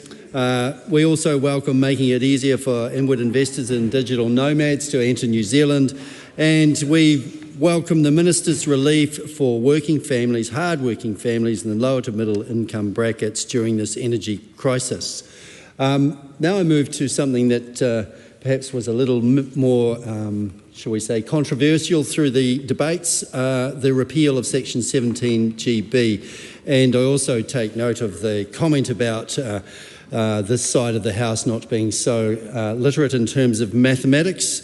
So I'll pull out a figure for you that the top 70% of income revenue in New Zealand comes from the 20% of those on the higher income brackets. I hope you can remember those numbers. The other one that I brought out was the famous Thomas Sowell quote that in the 1920s in the US, they taxed the rich people at 76% and wondered why they weren't getting much income. When they reduced it at 24%, the income skyrocketed. There's some interest in there. But I'm not rising away from anything that the Honourable Deborah Russell did not affirm in her debate around this when she quoted Mr. Nixon. I was quite impressed with that. So I wondered where this was going. There seems to be some kind of interesting debates there following that contribution, particularly in her ruminations on the widening of the tax base and that sometimes the inverse relationship between income and tax revenue is right there in front of us. But nonetheless, I thought the crowning moment of her contribution was when she started to ruminate on whether or not we should reduce the corporate tax rate. Very interesting, coming from the other side of the House. Thank you very much for that contribution. And on that note, Madam Speaker, I commend this bill to the House. This is a split call. Francisco Hernandez. Madam Speaker, thank you, Madam Speaker. I thought I would have a little bit more time to draft my speech while the two previous speakers were speaking, but unfortunately that is not the case. So we'll just have to think on my feet, young man, as Mr. Meager said, even though I think we're the exact same age. Madam Speaker, I want to start with some positives about the bill. And the first is that I want to echo the praise that my colleague, the Honourable Julianne Genter, has already given around the limited relief around the student, overseas student loan borrowing. I want to commend in particular the efforts, led by my colleague, Dr. Lawrence Zunan, and the campaign that the Overseas Greens or the Global Greens ran around this issue. It shows that, when you get together, when you work with people, you can make a difference, even in a limited form. And the second thing that I want to praise is, and something that my colleague Julianne, the Honourable Julianne Genter, rightfully praised was the income exemption from the renewable energy generation. And that is exactly the sort of thing we should be doing in this crisis. And I acknowledge that this bill was drafted well before the crisis, and it wasn't intended to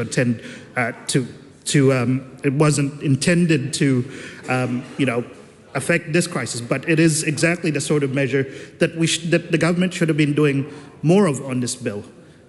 Exactly the sort of measures that stimulate renewable energy generation and lessen and break our dependence on fossil fuels is really necessary, because we've heard from colleagues that drilling for oil, that incentives, that keeping margin point open would have affected the fuel crisis here. But in fact, countries like the United States, which are net exporters of oil, are being affected by this crisis and are having their fuel prices increase as well, because fossil fuel is a global commodity, whereas and traded in global markets, and whereas local renewable energy generation, such as this bill is encouraging through the renewable energy income tax exemption, is traded locally. It means it's exempt from the global oil shocks that we are seeing, sadly, today.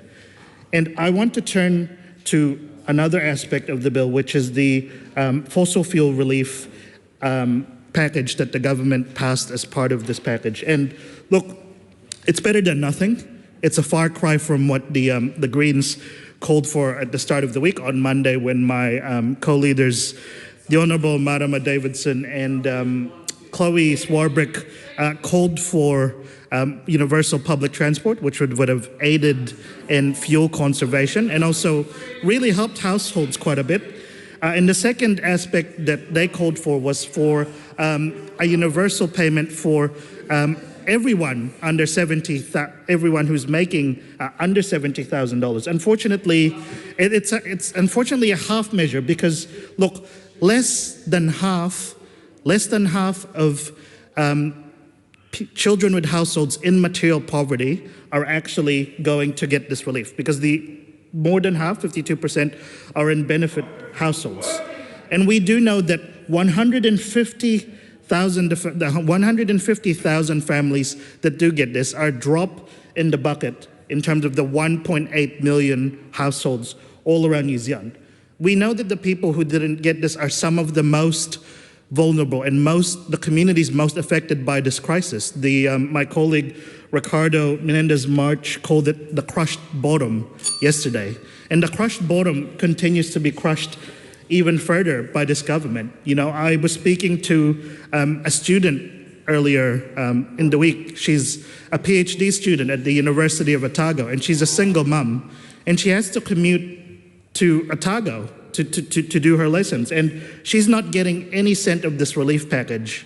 And people like her are struggling. People like her, students, people on the benefit, aren't getting this money, and this government hasn't done anything for them. And I want to conclude by talking about what could have been done better. And I've already spoken about the need for the universal public transport that the Greens were offering, and also making the universal payment to those under 70,000.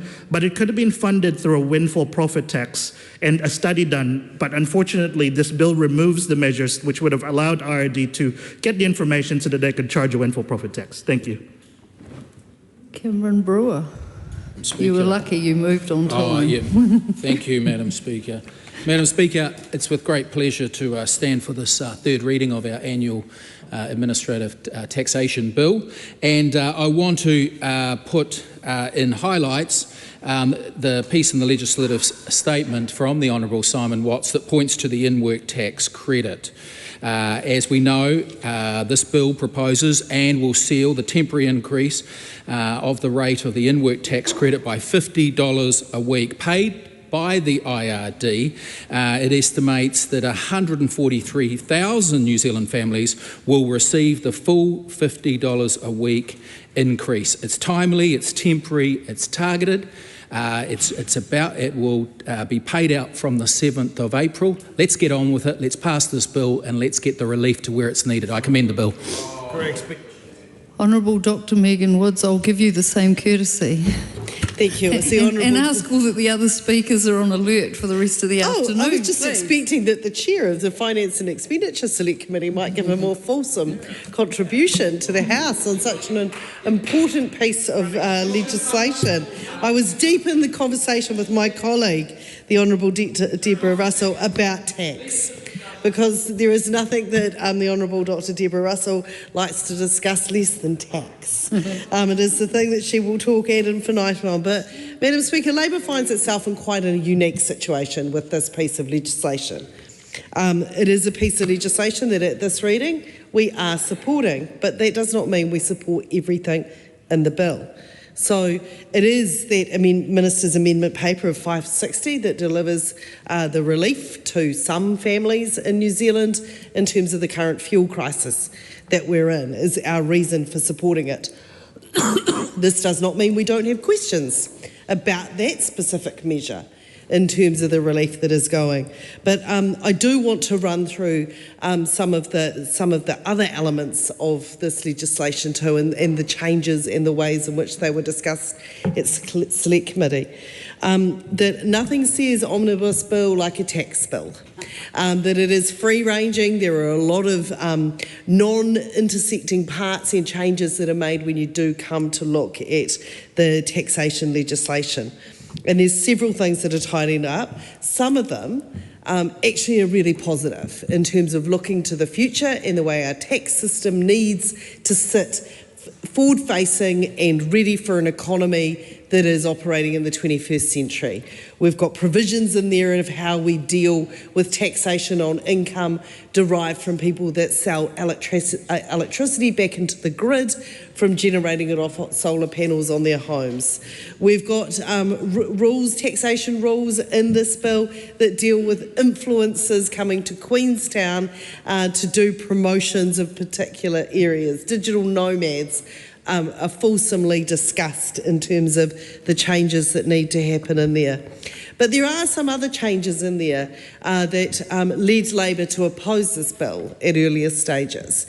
And this largely revolves around the information sharing. So while there is a loosening of the ability of agencies to share information, for IR to share with other government entities that information, and as my colleague, the Honourable Dr. Deborah Russell, has gone through, the IR has a long history of having very strong provisions around the protections of people's personal income tax data and making sure that that is locked solid and can't be used for nefarious purposes or used for any other purpose other than it was collected. So it is quite a major change for this information sharing from Inland Revenue with other Crown agencies for that to happen. And this is happening in the same piece of legislation where there is, in terms of the trust, the changes to the trusts and the information that is collected around trusts. And we heard from the Minister that the reason that these changes and the loosening of the information and the downgrading of the information that we will collect around trusts is because we need to protect privacy. Now, no such consideration was given to income and wage earners when it came to the information sharing between IR and government agencies. So that is a concern for us, that trusts need to have transparency. People need to be able to see inside trusts and see what is happening. And I think that is something that makes us a stronger and a better country when we can do that. The other thing that this piece of legislation does is it gets rid of the work that IR was doing, collecting tax data for the purposes of making policy.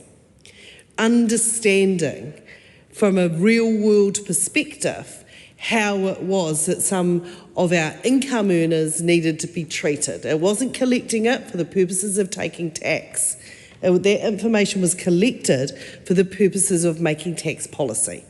And I would like to think that we have an Inland Revenue Department that is making evidence-based policy, that is using real-world New Zealand examples, not just theoretical models, but understanding the tax system and the way it's operating in New Zealand in order to generate fit-for-purpose 21st century tax policy in this country. So these were the reasons that we were not supporting the bill. And then along came the committee stage and amendments. So there were 3 major amendments. There were the changes to the student loan provisions, which we supported. Then there were the changes that are around the thin capital. And I think that my colleague at Thin Capital Markets, and I think my colleague Dr. Deborah Russell, raised some very important concerns in her speech on this, around what this is actually creating. Quite a fundamental change to be dropped in by a ministerial SOP, rather than something that is traversed through the normal course. And I think one of the things that the Finance and Expenditure Select Committee, when it comes to examine tax legislation, because it is so technical, it is so detailed, Not only do we have our departmental advisors, but we also have expert advisors that come in and advise us on the legislation. They produce fulsome commentary on the bill that I think goes above and beyond other legislation that we see coming through this House, because it is technicians that need to give advice on this in order for people like myself, who have not dedicated myself to tax, Deborah, to be able to understand what this means for New Zealanders, how it's going to play out. And I think the concerns that were raised there around how we may setting ourselves up for the selling off of some of our social services is concerning. And it is concerning that has come through an 11th hour SOP. And that brings us to the reason we are supporting the bill, Madam Chair, and that was the Minister's Amendment 560, which puts in place the provisions to help 147,000 New Zealanders. I think it's 7% of New Zealand households that will receive support through these provisions from rough calculations on that. We support it, we think it's a start, but we think there's some really significant gaps that sit there, and they're the things that we traversed in the committee stage of the bill, and we heard in the House today during question time. Because it is an in-work tax credit is the mechanism for transferring this money to households, it means anyone who receives even some small amount of benefit is not eligible for that. So what we had Willow Jean Prime asking in the House today was how many people are working but still receiving a small amount of benefit. This deems them ineligible for this tax credit.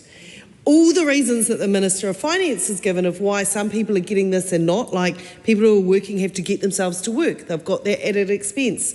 So do these, I think it was 47,000, I think was the number that was given in the House today. So do these 47,000 New Zealanders.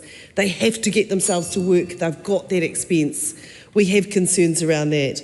We also have concerns that obviously superannuitants are missing out on this. We know in this country there is a large number of grandparents raising grandchildren.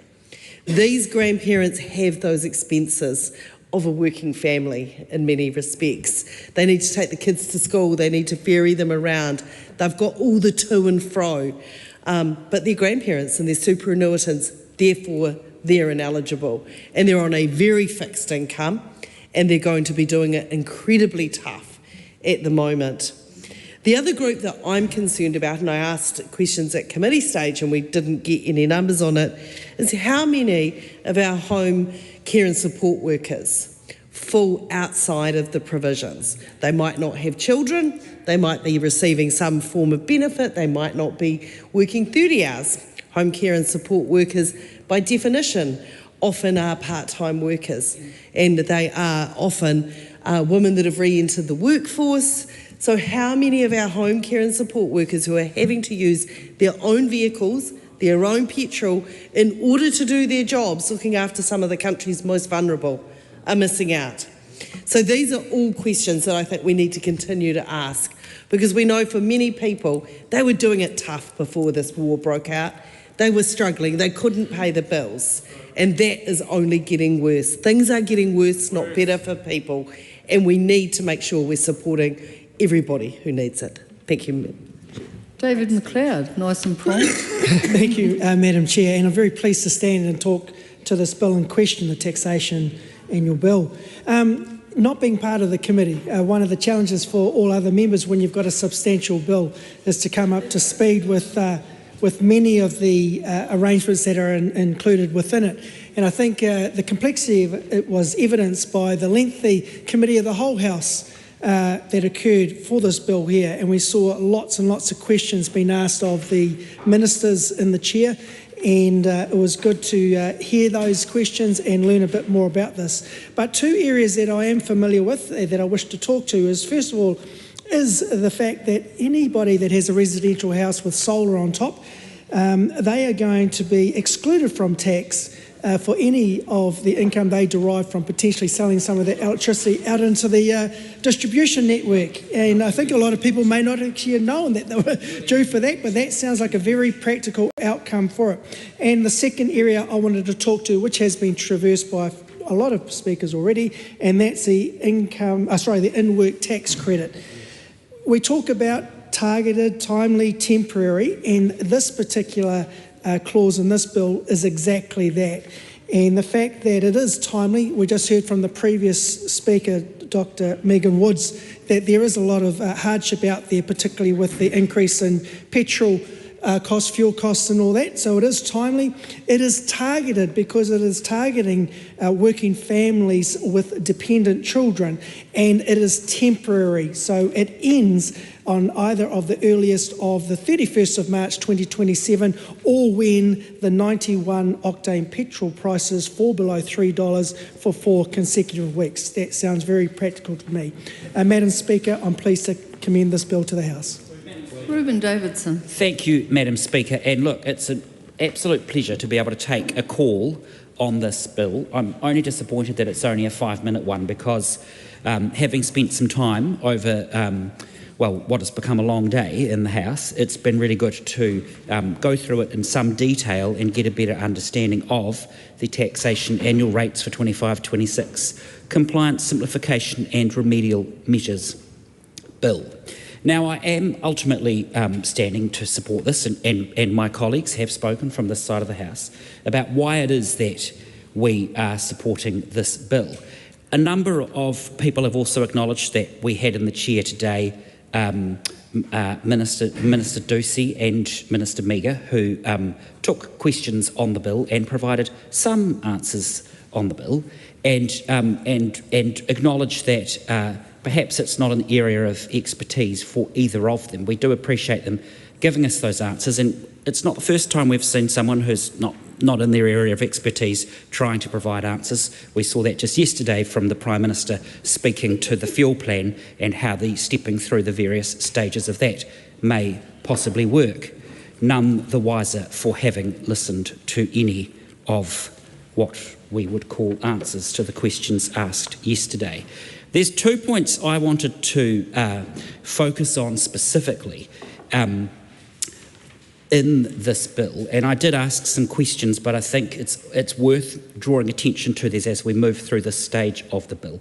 The first is in Part 2, Clause 15, where we're talking about digital nomads, and a few people have talked about digital nomads and the huge potential they have to bring, that initiative has to bring people into New Zealand and some of the, benefits from that.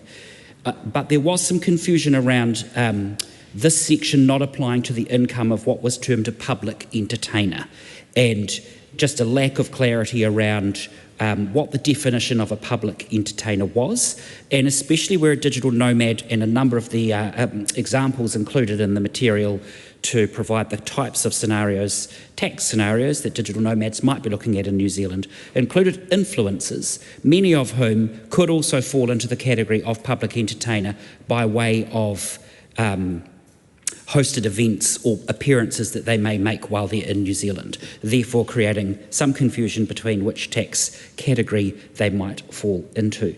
And the other was really in the share schemes components of this bill, once again Part 2, but this time in Clause 39. And that was really concerns for our innovation sector to ensure that it's very clear there that that's a sector we know has enormous potential, can achieve a huge amount. A lot of the time the incentives for employees or people within those organisations or companies or startups is the ability to take shares as part of their income or their salary package, and just wanting to make sure that that's absolutely in the best possible shape for that to be happening and for those people to be benefiting. But most importantly, the reason that we are supporting this bill is that we know New Zealanders are doing it very tough at the moment. So our support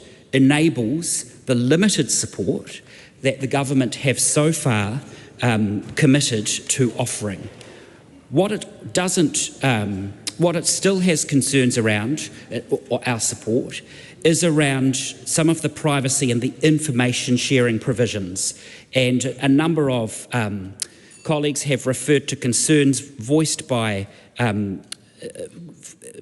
members of the public who would be concerned around the removal of those protections of people's privacy through those information sharing. And very importantly, the potential for that privatisation push that's coming in there, and once you see schools and hospitals and libraries and prisons listed in that category, all New Zealanders should be very concerned about that. But most of all, I think, what all New Zealanders should be concerned about is the fact that there are 47,000 New Zealanders who are receiving welfare and in work and have children and are ineligible for any support from this government. And not only that, but 52%, that's a majority for those who don't know, 52% of children living in poverty receive no support from this government. Carl Bates.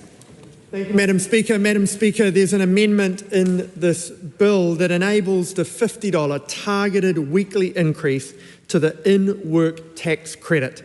It's going to enable low and middle income working families in the wonderful Whanganui electorate, including South Taranaki and Stratford and the Ruapehu soon as well, to get the support they need.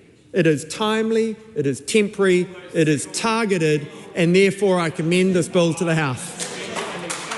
Honourable Ginny Anderson. Oh, thank you very much, Madam Speaker. It's a pleasure to take a call. There are some good parts into this bill, and there are some not so good parts as well. The parts that we do not like involve the ability for government agencies to share information if ministers agree it is needed to determine entitlement to government assistance, or if it would help the detection and prosecution of crime. And so we think this is one of the issues that is problematic. My experience with working with ACEs or information sharing agreements was during the time I worked at New Zealand Police and the establishment of the Gang Intelligence Centre. And in that case, an ACER takes around 18 months to set up, and it sets up a clear agreed way of information sharing between government departments. And the reason for that, Madam Speaker, is a very good one, because the basic principle about privacy and people's personal information is that if you provide information to a government department, it's only able to be used for the purpose in which it was provided for. So if that's health information, it's used for a health purpose. If that's housing information, that's used for a health purpose.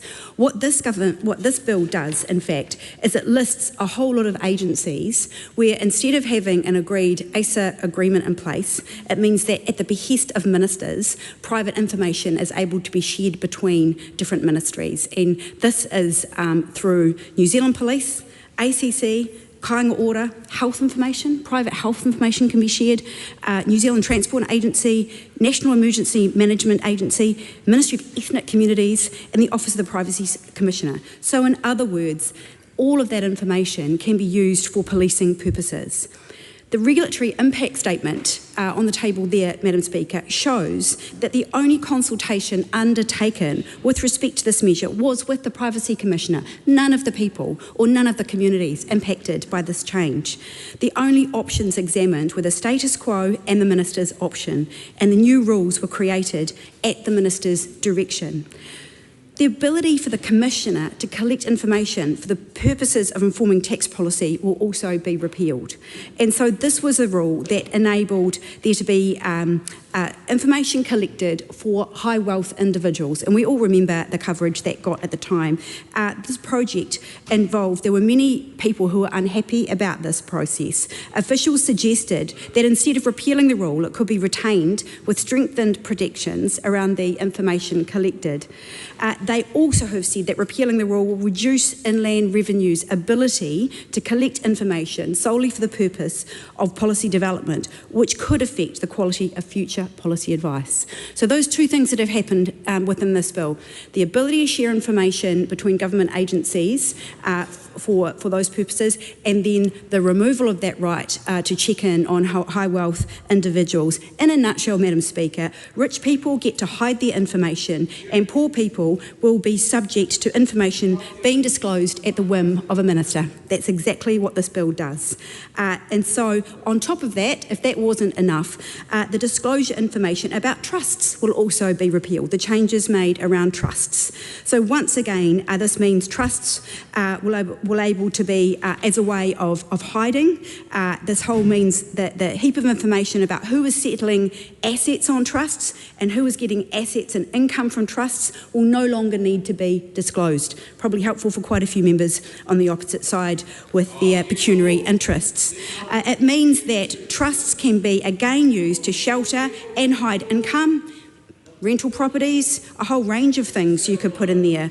It can hide income and assets, and it will no longer be possible to trace who really benefits from those trusts. The information collected by this provision was really helpful in understanding how people use trusts and where sometimes they get things wrong. This bill also makes changes, it's a big mop-up, to the family boost, and it will be able to be made through order in council. And this is largely enable ministers to fix up all the stuff up that initially got caused because no one was able to claim it at all, and there wasn't able to be one single family who actually benefited from family boost. And so it means that primary legislation will be able to be changed through order in council so they can hopefully find some more families who might be able to benefit from it. Madam Speaker, one of the concerns that has been raised in and around the $50 in working tax credit that this facilitates is, as we've heard in question time today and by subsequent speakers, that there are many New Zealanders who may receive a main benefit, even superannuation, and also who are working. And those people do not receive the benefit of the in-work tax credit, even if they're working part-time. And so that is a real concern for us on this side of the House because those people are even more marginalised than those who are able to receive the $50.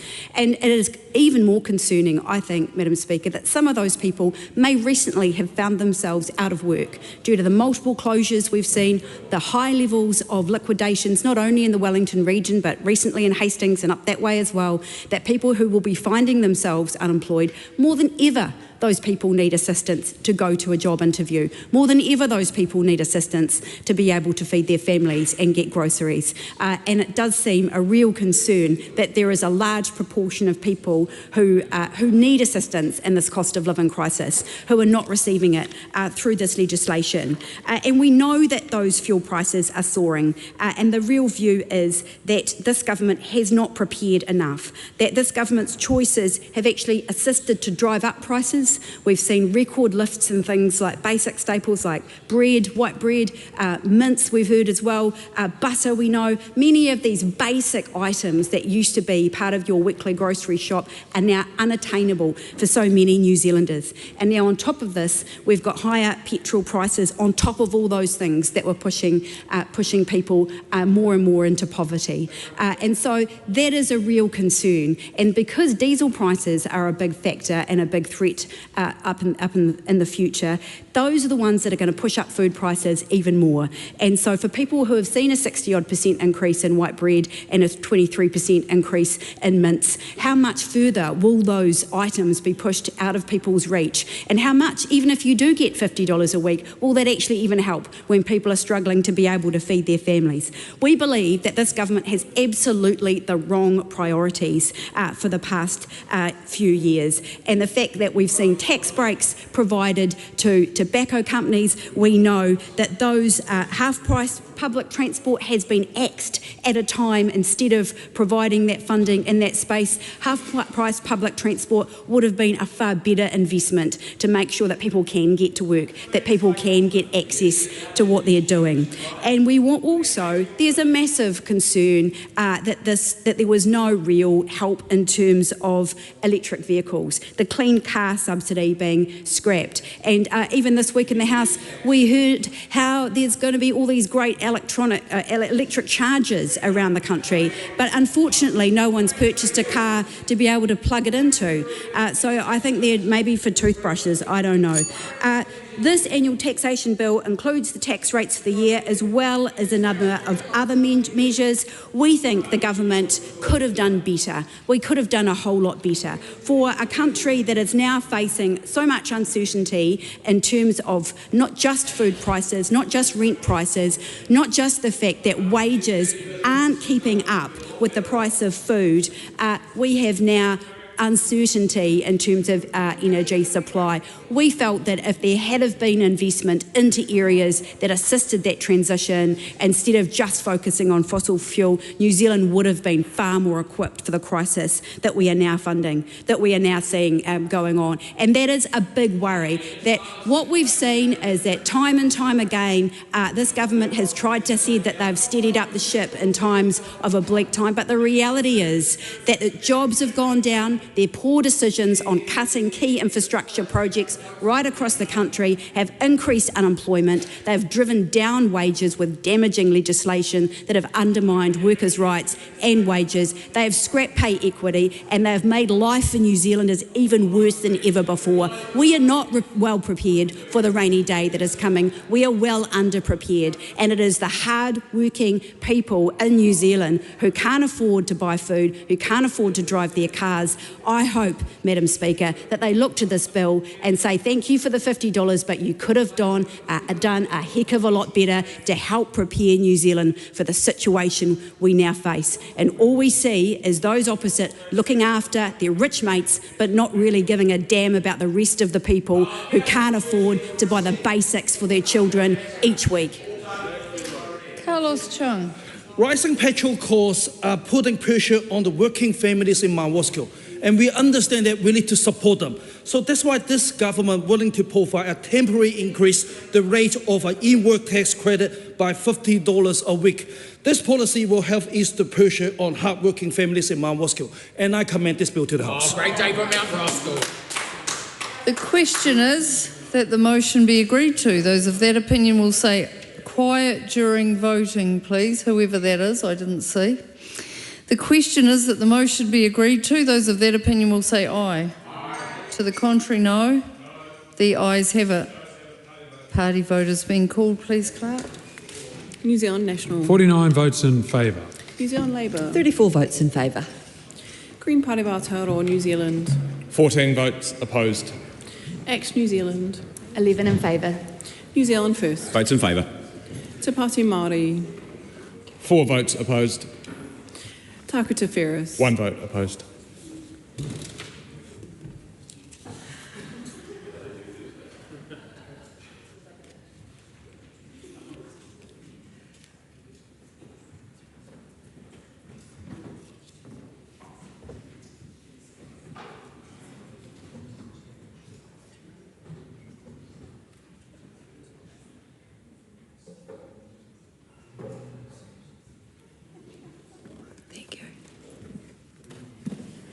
The ayes are 102, the noes are 19. The question is agreed. 2025-26 Compliance Simplification and Remedial Matters Bill, third reading. I call on Government Order of the Day number 2.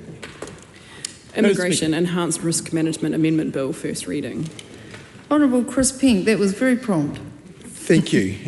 So keen, Madam Speaker. I present a legislative statement on the Immigration Enhanced Risk Management Amendment Bill. That legislative statement is published under the authority of the House and can be found on the Parliament website. Honourable Chris Pink. Thank you, Madam Speaker. I move that the Immigration Enhanced Risk Management Amendment Bill be now read a first time. I nominate the Education and Workforce Committee to consider the bill. At the appropriate time, I intend to move that the bill be reported to the House by 14 August 2026. Madam Speaker, immigration is critical to New Zealand's and New Zealanders' success. Put quite simply, without immigration, New Zealand cannot thrive, grow or deliver the aspirations that we have for future generations.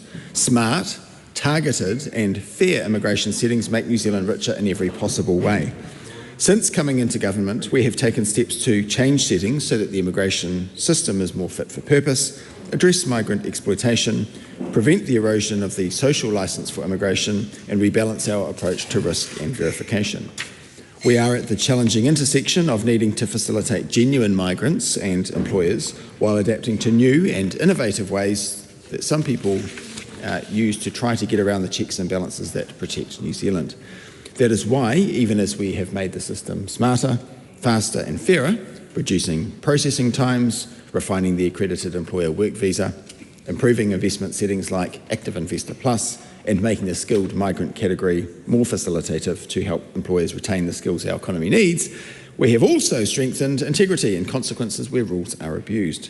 Last year, we passed the Immigration, Fiscal Sustainability and System Integrity Amendment Bill to close gaps on exploitation, respond to the recommendations of independent reviews, and ensure the immigration system can operate flexibly and is fiscally sustainable. I'm proud of the improvements that the government has made, and of course these have been in the name of our colleague and friend, the Honourable Erica Stanford, but there is more to do to protect the integrity of the system and to maintain social licence. The geopolitical context is changing, Madam Speaker, and immigration risks are increasing in scale and complexity. It is important that settings are tight to manage immigration risk and clamp down on exploitative behaviour and ensure that our immigration settings are working for New Zealand.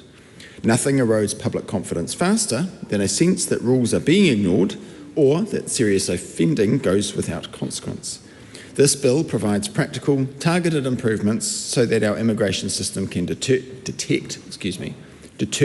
and respond to risk in a firm but fair way, welcoming those who contribute while being clear-eyed about misuse and criminal behaviour.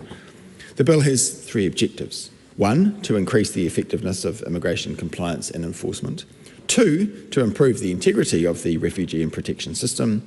And 3, to improve the operation of the wider immigration system. It complements the improvements already made through the FSSI Amendment Act by sharpening frontline tools, modernising processes and having consequences that are clear and proportionate. I'll now talk through the key proposals in the briefly, Madam Speaker. Residence in New Zealand is a privilege, not a right, and it comes with responsibilities. These include respecting our laws and the safety of others. The bill extends the period during which a resident visa holder may become liable for deportation following criminal offending from 10 years to 20 years. This change retains the graduated framework with deportation liability scaled to the seriousness of offending and the length of time a person has held residence. At the same time, it ensures that longer-term residents who commit very serious offences, such as murder or sexual assault, can no longer evade deportation liability. The bill also makes minor changes to clarify existing deportation liability settings. It strengthens the consequences for migrants providing false or misleading information at any stage of the immigration process and makes clear that this can trigger deportation liability. Other clarifications include that serious historic offending can give rise to deportation liability when deportation liability resets after extended periods overseas, and that a person may be liable for deportation if a visa was granted unlawfully under the Act. Madam Speaker, the bill also expands victims' rights to submit on deportation liability proceedings so that any victim of a migrant offender may provide submissions on that offender's appeal against deportation, not just the victims of the specific offence that triggered deportation liability. Migrant exploitation causes significant harm to individuals, undermines fair competition, and damages the integrity of our immigration system. In short, it will not be tolerated.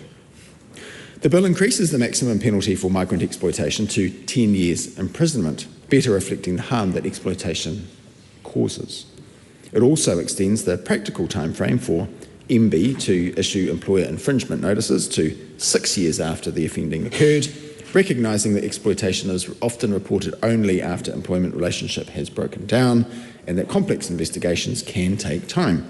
The bill also establishes 2 new employer-focused infringement offences. The first, for providing incorrect or incomplete information, for example, in an accreditation or job check application.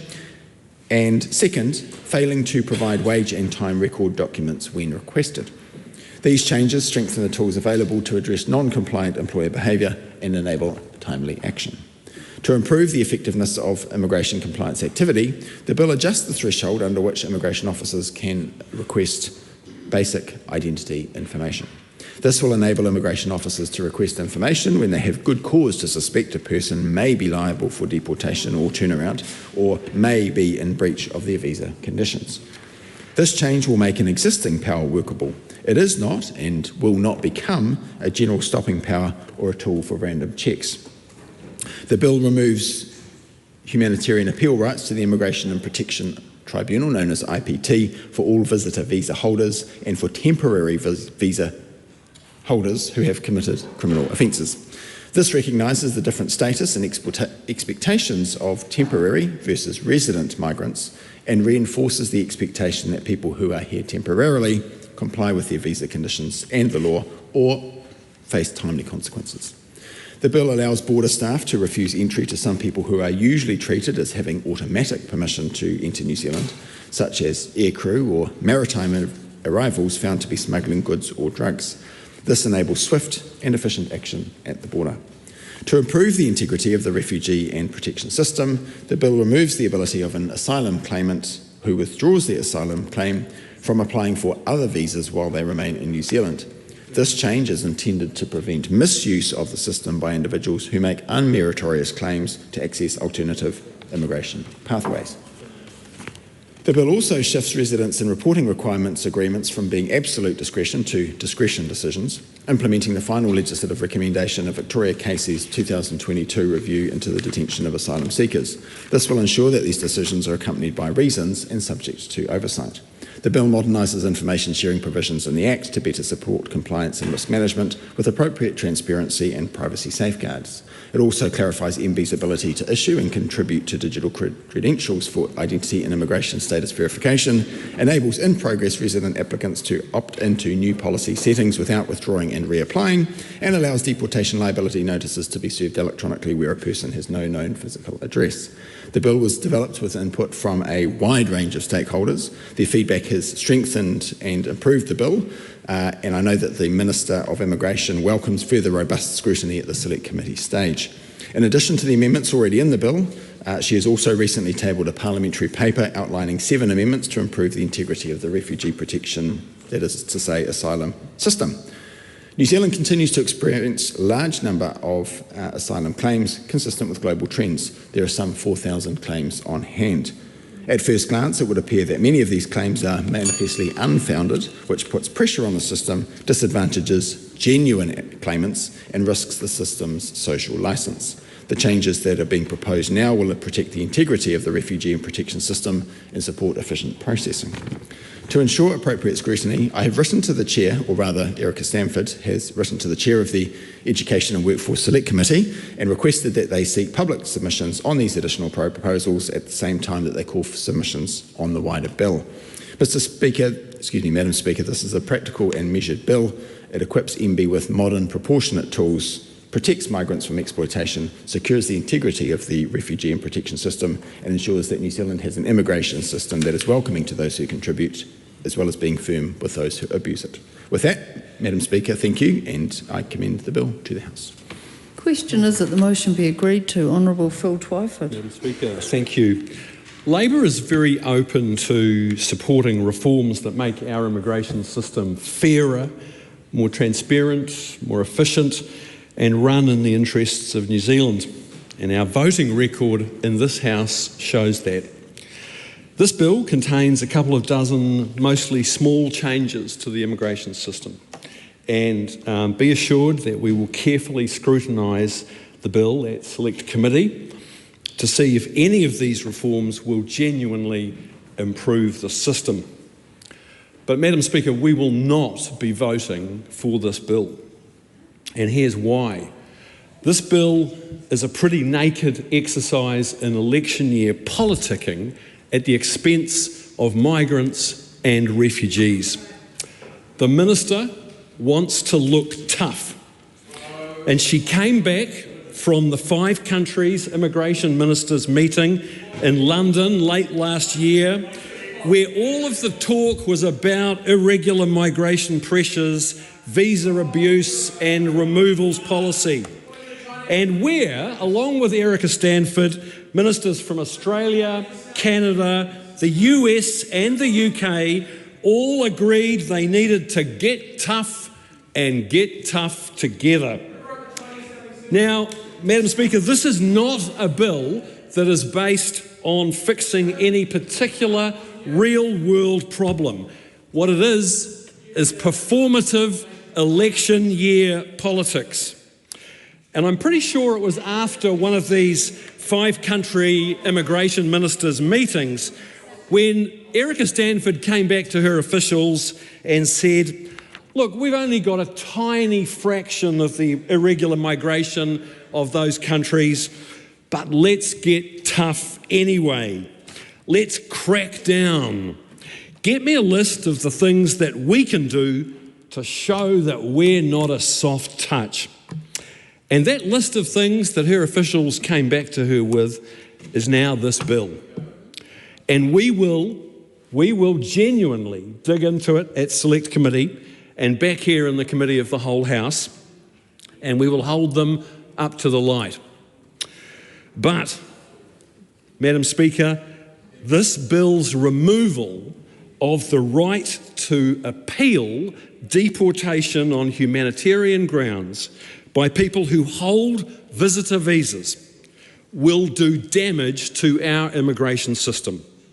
Remember, this is a right to appeal. It is the right to a fair process and an even-handed justice system. Last year, nearly 50% of successful humanitarian appeals, remember, were made by Pacific people dealing with exceptional humanitarian circumstances. That's the description in the legislation, exceptional humanitarian circumstances. For instance, families needing support raising children with disabilities. And having been an Associate Minister of Immigration and as an MP who does a lot of immigration advocacy, I can tell the House that there's no shortage of cases where Immigration New Zealand has made a sequence of poor decisions, where the interests of the children have not been given the weight required under our international treaty obligations. And justice is, in a significant number of cases, only finally delivered through an appeal to the tribunal on exceptional humanitarian circumstances. And as Simon Graham from the Law Society says, current policy balances individual rights and the public interest. But this proposed legislation would shift the goalposts against vulnerable people, especially children and families. He goes on to say, you could have a child born here, only ever gone through the New Zealand educational system, now being asked to return back to a country where they've never lived, facing language barriers and a different educational system. And I say to the Minister, think carefully before you shut down that avenue for appeal. Madam Speaker, our social cohesion in New Zealand is too precious to be put at risk by this cheap politics. We cannot survive and we cannot thrive without immigrants coming to this country. They make us better and stronger. And in New Zealand, we have a pretty decent track record of respecting the rights of refugees. Stunts like this bill put all that at risk.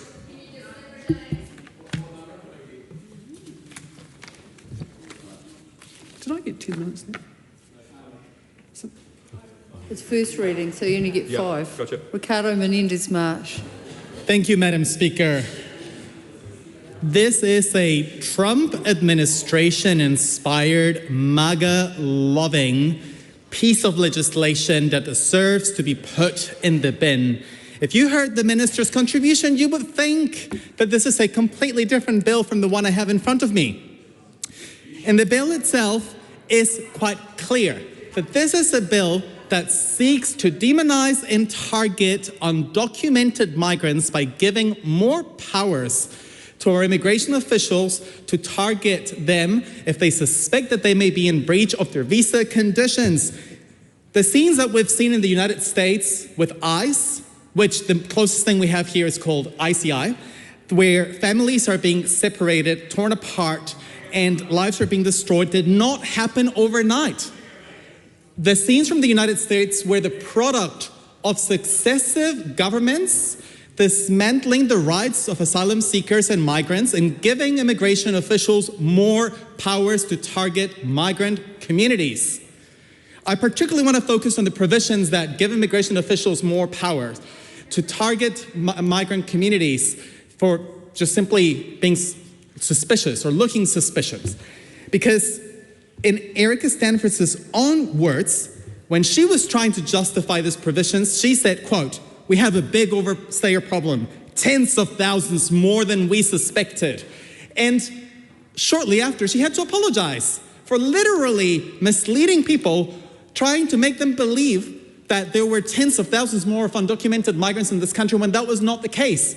Exactly the types of tactics that the Trump administration uses, where people simply make up figures to justify punching down on migrant communities. She had to apologize to the media shortly afterwards. I think we might want to be a little bit careful of accusing people could make mistakes. I think you want to be careful. That And if they should be careful. I agree, Madam Speaker. Of saying that they should be careful. Excuse me, I'm actually speaking. I'm just asking the House to be careful when making an accusation about somebody, whether it may have been a mistake or accusing someone of it being deliberate, and referring to politicians in other countries as an example. So just ask the member to just tone the language down, please. We deserve far better than a minister scapegoating migrant communities to justify a bill that will target them. And Madam Speaker, I make no apology for calling out the minister for continuously punching down on migrant communities, particularly undocumented migrants, when it is politically convenient. The bill itself, you would believe, is about migrant exploitation and addressing criminal behavior. But as the previous speaker noted, this bill takes away the right of migrants to appeal on humanitarian grounds when they're on visitor visas, which is actually one of the last precarious stages that migrants may find themselves in before becoming undocumented, often because they experience trafficking or they may have experienced exploitation themselves. And as somebody who has fought both Chris Penk and Phil Twyford in the previous government, trying to stop deportations, I do know too that many times the IPT does not consider the rights and the well-being of children when it comes to these appeals. And I know for a fact that Associate Minister of Immigration often fail to do so themselves. I am astounded as well by the examples we've been given to justify these additional provisions to grant immigration officials more powers. And to use examples like creating and conjuring scenarios where migrant sex workers may be found at a home where, for example, a compliance officer may be going into, just reeks of scapegoating some of our migrant communities that are actually most vulnerable to exploitation because we have decided to criminalize their existence. This bill does very little to actually address migrant exploitation. And if the government was serious about addressing migrant exploitation, they would have not cut the support that migrants who have been exploited can receive by cutting the duration of the migrant exploitation protection visa in half. And this government, for as much as they want to claim that this is not about targeting migrants, received advice explicitly telling them when it came to population impacts that Pacific communities are more likely to be targeted by these provisions because they are already targeted by deportations. We know that this bill will increase systemic discrimination that brown, black communities face here in Aotearoa. And we deserve a minister that is upfront and clear about the intent. She can't go on the media and talk about how overstayers and undocumented migrants are a big problem, then have her associate minister here tell us that this bill is just basically a boring piece of legislation. The Green Party will be opposing this bill, and we make it clear that if the government wants to lift the working conditions of people, they can do so by lifting wages, by creating jobs and treating migrant communities with the dignity and respect that they this serve. This is a fast track to deportation bill, and mining has nothing to do with time it. has expired. Dr. Parmjeet Palmer. Thank you, Madam Speaker. Madam Speaker, I'm taking this call on behalf of the ECT Party to support the first reading of the Immigration Enhanced Risk Management Amendment Bill. Madam Speaker, I'm not surprised that the Green Party is opposing this bill because this bill is about strengthening our immigration system. We know that immigration is important for us. Immigration is an area which is evolving really fast. So we are learning a lot of things as we go, and we want to make sure that our immigration system is able to respond to the kind of risks that we are seeing out there, the kind of exploitation cases we see, and all kind of serious wrongdoing. Madam Speaker, immigration is important, as I said before, and of course there will be some people who will be looking at me and saying that, of course she's going to say that immigration is important because she's an immigrant. But let them think what they want to think. I want to say this, Madam Speaker, that it is the reality of our nation. We need people coming from other parts of the world to New Zealand to support our economy, to support our communities. And this is actually our identity. We have people, those who have been here 5 years, 10 years, shorter than that, or people here for 500, 700 years as migrants and generations of migrants. And so we need to have enough safeguards to ensure that people, those who are coming here, they're able to deliver according to the expectations of New Zealanders, and they understand the way of life that we have here. And especially people, those who come on temporary visas, and including people, those who have a resident class visa. And the trust in our immigration system is really important. And so that's why this bill is really timely. This bill actually strengthens our immigration system. There are a number of changes that this bill makes. There is just one change that I want to talk about, Madam Speaker, in this bill, because I'm proposing an amendment to one of the provisions in this proposed legislation. And this is regarding the extension of deportation liability for resident class visa holders if they commit criminal offending, which is punishable with a sentence of imprisonment of 10 years or more. There is deportation liability of 10 years, and in this proposed legislation, it is being increased from 10 to 20 years. Now, the question here is that why should deportation liability or why should consequences expire after 10 years or 20 years if somebody is on a resident class visa? So I am proposing an amendment that it should be unlimited period, that the extension should be for unlimited period, extension of deportation liability, and I'm talking about serious criminal offending. Madam Speaker, it's a change that the ACT Party is proposing. And after my contribution, my speech here in the House, I will be writing to the Minister for her consideration of my proposed amendment, and I'll be sending a letter to the Select Committee as well so that this amendment can be explored in the Select Committee process too. So overall, we want to make sure that there are enough safeguards in our immigration system to protect New Zealanders, to see that people, those who are coming here, they understand our laws, they understand that we have some expectations of people, those who have resident class visa, people, those who come on other visas as well. But this is particularly about resident class visa holders. So with that, Madam Speaker, the ACT Party is supporting the first reading of this bill. Thank you. Honourable Casey Costello. Madam Speaker, I rise on behalf of New Zealand First to speak on the Immigration Enhanced Risk Management Amendment Bill and hopefully to bring some proportional response back to the emotive language we've heard already in the House. Our immigration system is robust, and New Zealand First has always put New Zealand and New Zealanders first, and our immigration system should reflect the fact that we support and protect New Zealanders and those who call New Zealand home. This immigration amendment bill is about bringing some proportional controls back to protect the integrity of the system, and not just to protect the system, but to protect those who are in the system. And this is what has been lost in the narrative we've heard today. We need to ensure that abuse of the system is held accountable, that those who are here as refugees and migrants are respected because they know, everyone knows, that they have complied with the process and the rules, and those who do not apply by those rules and abuse New Zealand laws are held accountable for it. And this is a long-held New Zealand First principle, and that is why we are fully in support of this legislation. In closing, Madam Speaker, because I think it is important we get this bill through the House today, is that we have to recognise, as the philosopher Russell Kirk said, every right is married to a duty, every freedom owes a corresponding responsibility, and this piece of legislation will ensure those duties and responsibilities are upheld, and we commend the bill to the House. Honourable James Meagher. Madam Speaker. We're having some close calls this afternoon. I was waiting for another party to take a call, Madam Speaker. If this isn't Pol Pot calling the kettle black. In 2015, the Labour Party had a policy whereby they blamed people with Chinese-sounding surnames for the housing crisis in Auckland. In 2017, the Green Party had an explicit immigration population cap as part of their policy, saying that it would be limited to 1% of population growth, and once you hit the cap, no more immigration. Madam Speaker, that is the quality of the argument from the other side of the House. This is a sensible change to immigration laws, which is reflected in countries like Canada, led by the Liberals, and countries like the United Kingdom, led by the Labour Party, and countries like Australia, also led by the Labour Party. Madam Speaker, it's good policy. I commend it to the House.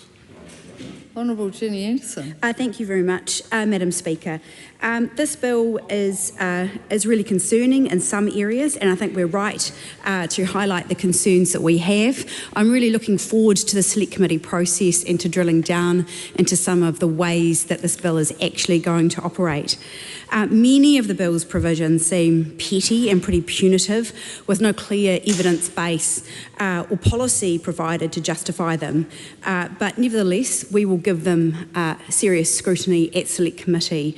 It's always important with our immigration system to get that balance right between having risk to our general population, but also making sure that we have a fair immigration system. And that's what Select Committee is for, to make sure that this bill does get that balance right. But the Minister's rhetoric alone in announcing this bill has been quite concerning. She says that New Zealand is currently a soft touch, which we do not agree on. She's talked about refugees and asylum seekers in the same breath as mentioning murderers and sex offenders. The number of such offenders are so tiny in our criminal justice system and immigration system can adequately deal with them. She did promise a hardline crackdown right off the trip of her overseas trip, and the Minister is really quite fond of going overseas and importing some other ideas, not only in our immigration system, but also in our education system. Our social cohesion in New Zealand is too precious to be put at risk with this kind of cheap politics. And what this bill actually does, Madam Speaker, is it doubles how long someone on a residence class visa is liable for deportation following criminal offending from 10 to 20 years. Expands who can be deported based on false and misleading submissions. Historic crimes committed overseas, and also administrative errors. This bill also removes the ability for visitor visa and temporary visa holders to appeal deportation to the Immigration and Protection Tribunal on humanitarian grounds. And as a previous Associate Minister of Immigration who had to consider those individual cases of people that come before you, it is really important that there is a humanitarian focus to our immigration system. We know that when things are put through the machine of immigration, they don't always get it right. And there are instances where families, where children, where seniors are put in absolutely unacceptable conditions. And we believe that we should preserve that human element within our immigration system and not remove it. This bill also ensures that victims of serious offences committed by migrants will have the right to be heard during their offenders' deportation proceedings, whether or not the offence against them is the basis of the offender's liability for deportation. Madam Speaker, in terms of migrant exploitation, it extends the maximum prison sentence for migrant exploitation offending from 7 to 10 years, and it creates new employer infringement offences relating to providing incorrect or incomplete information to MB. This extends the time frame MB has to issue infringement notices and also for certain employer infringement notices. It's really important that we say that Labor is open to supporting reforms that do make our system fairer, that are more efficient and run in the interests of New Zealand. But on a first read of this bill, we're not sure whether that balance is struck. We will carefully scrutinise the bill to see if any of these reforms do genuinely improve our immigration system.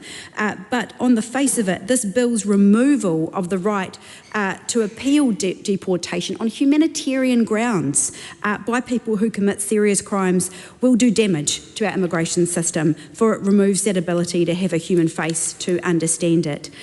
Madam Speaker, this bill is going to be one where I'm sure we'll get a wide range of submissions from different parts of New Zealand, and we really encourage everybody who has a view, who is impacted and has advice, to make sure those submissions come to Select Committee. I'm looking forward to hearing them, and we'll wait to see exactly what the detail is on this bill.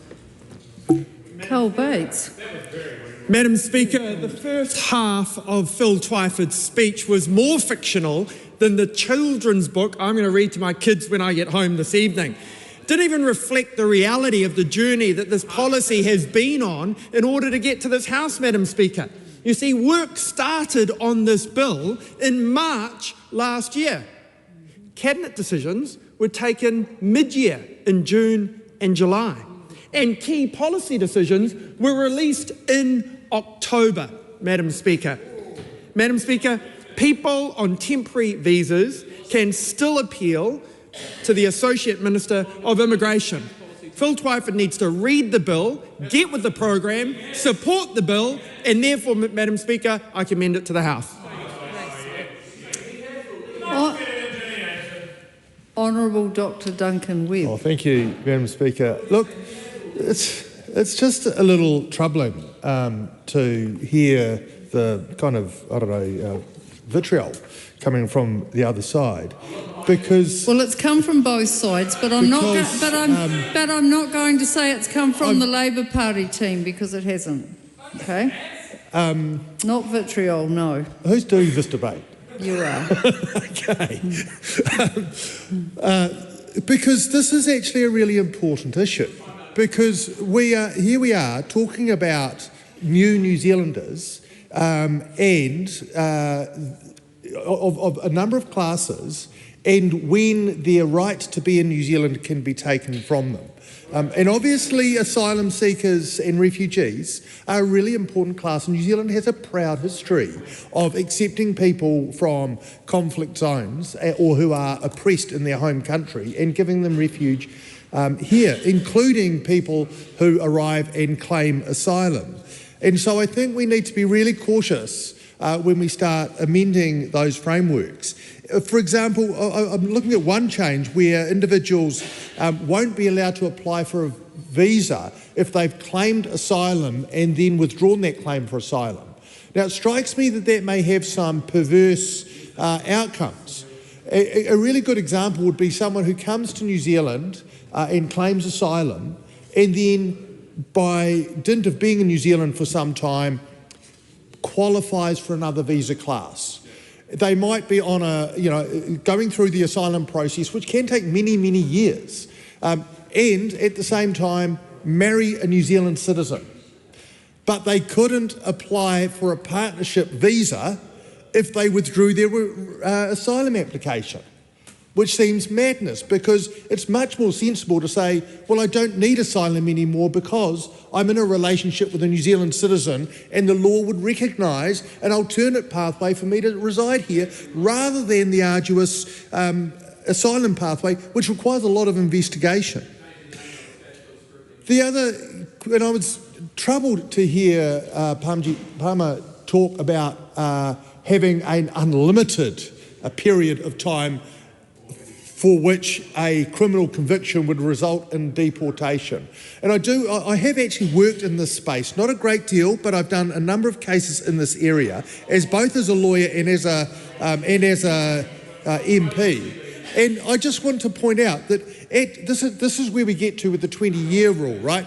If we have someone who arrives in New Zealand as a 6-year-old and has a student visa through to university, and then has a residence class visa from leaving university young at 20, and then until they're 39, that person will have held a residence class visa for 19 years whilst having been in New Zealand since they were 6. Now, my question is this, are we going, and that person commits an offence, don't get me wrong, I agree we should deport serious criminals who are new to New Zealand and have abused that. But someone who arrived at 6 and is now 39, that is a 501 situation. The 501 situation that we have vilified our Australian cousins for. And I'm not sure we want to put ourselves in the same situation of saying, and then of reducing appeal rights. Now, and you know, we've had debates in this House about what's going on in the world and the need for a rules-based order and the importance of the rule of law. The ability to challenge, not at the behest of a minister's discretion, but on the basis of established principles of what is a humanitarian ground and how to balance the because these humanitarian grounds are often, in fact, about the interests of the wider family. The offender, well, you know, and an offender may be a caregiver, you know, for young children, may have a network of relationships, and may be the only earner. So if that person is deported, their family is left parentless and incomeless. So those are the kinds of things that government doesn't want to be under consideration. So as my friends have said, we will look at this closely. We're not opposed to any change, but we do think real care is needed to be taken. Dr. Vanessa Wienink. Thank you, Madam Speaker. It's a pleasure to take a call on the Immigration Enhanced Risk Management Amendment Bill in its first reading. This will be coming to the Education and Workforce Select Committee on which I sit. One of the changes that I'm looking forward to seeing, which I think is very sensible, is that if there are new changes to the immigration instructions that happen while somebody's having their application for residence looked at, that would be beneficial to them, that is automatically applied to their application. So I think that's a very sensible change, and I commend the bill to the House. The question is that the motion be agreed to. Those of that opinion will say aye. To the contrary, no. The ayes have it. Party vote is being called for, please, Clerk. New Zealand National. 49 votes in favour. New Zealand Labour. 34 votes opposed. Green Party of Aotearoa, New Zealand. 14 votes opposed.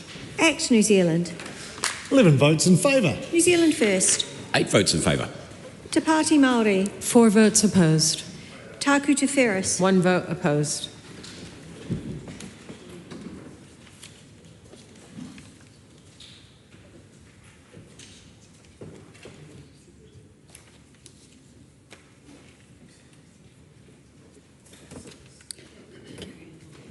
The ayes are 68, the noes are 53. The question is not agreed.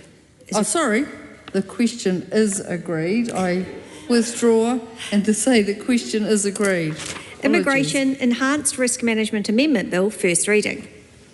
So the question is that the Immigration Enhanced Risk Management Amendment Bill will be considered by the Education and Workforce Committee. Those of that opinion will say aye. To the contrary, no. The ayes have it. Honourable James Meaker. Madam Speaker, I move that the Immigration Enhanced Risk Management Amendment Bill be reported to the House by 14 August 2026. The question is that the motion be agreed to. Those of that opinion will say aye. To the contrary, no. The ayes have it. Party vote has been called for, please, Clerk. New Zealand National. 9 votes in favour. New Zealand Labour. 34 votes opposed. Green Party of Aotearoa, New Zealand. 14 votes opposed. ACT New Zealand. 11 in favour. New Zealand First. 8 votes in favour. Te Pāti Māori. 4 votes opposed. Taku Te Ferris. 1 vote opposed.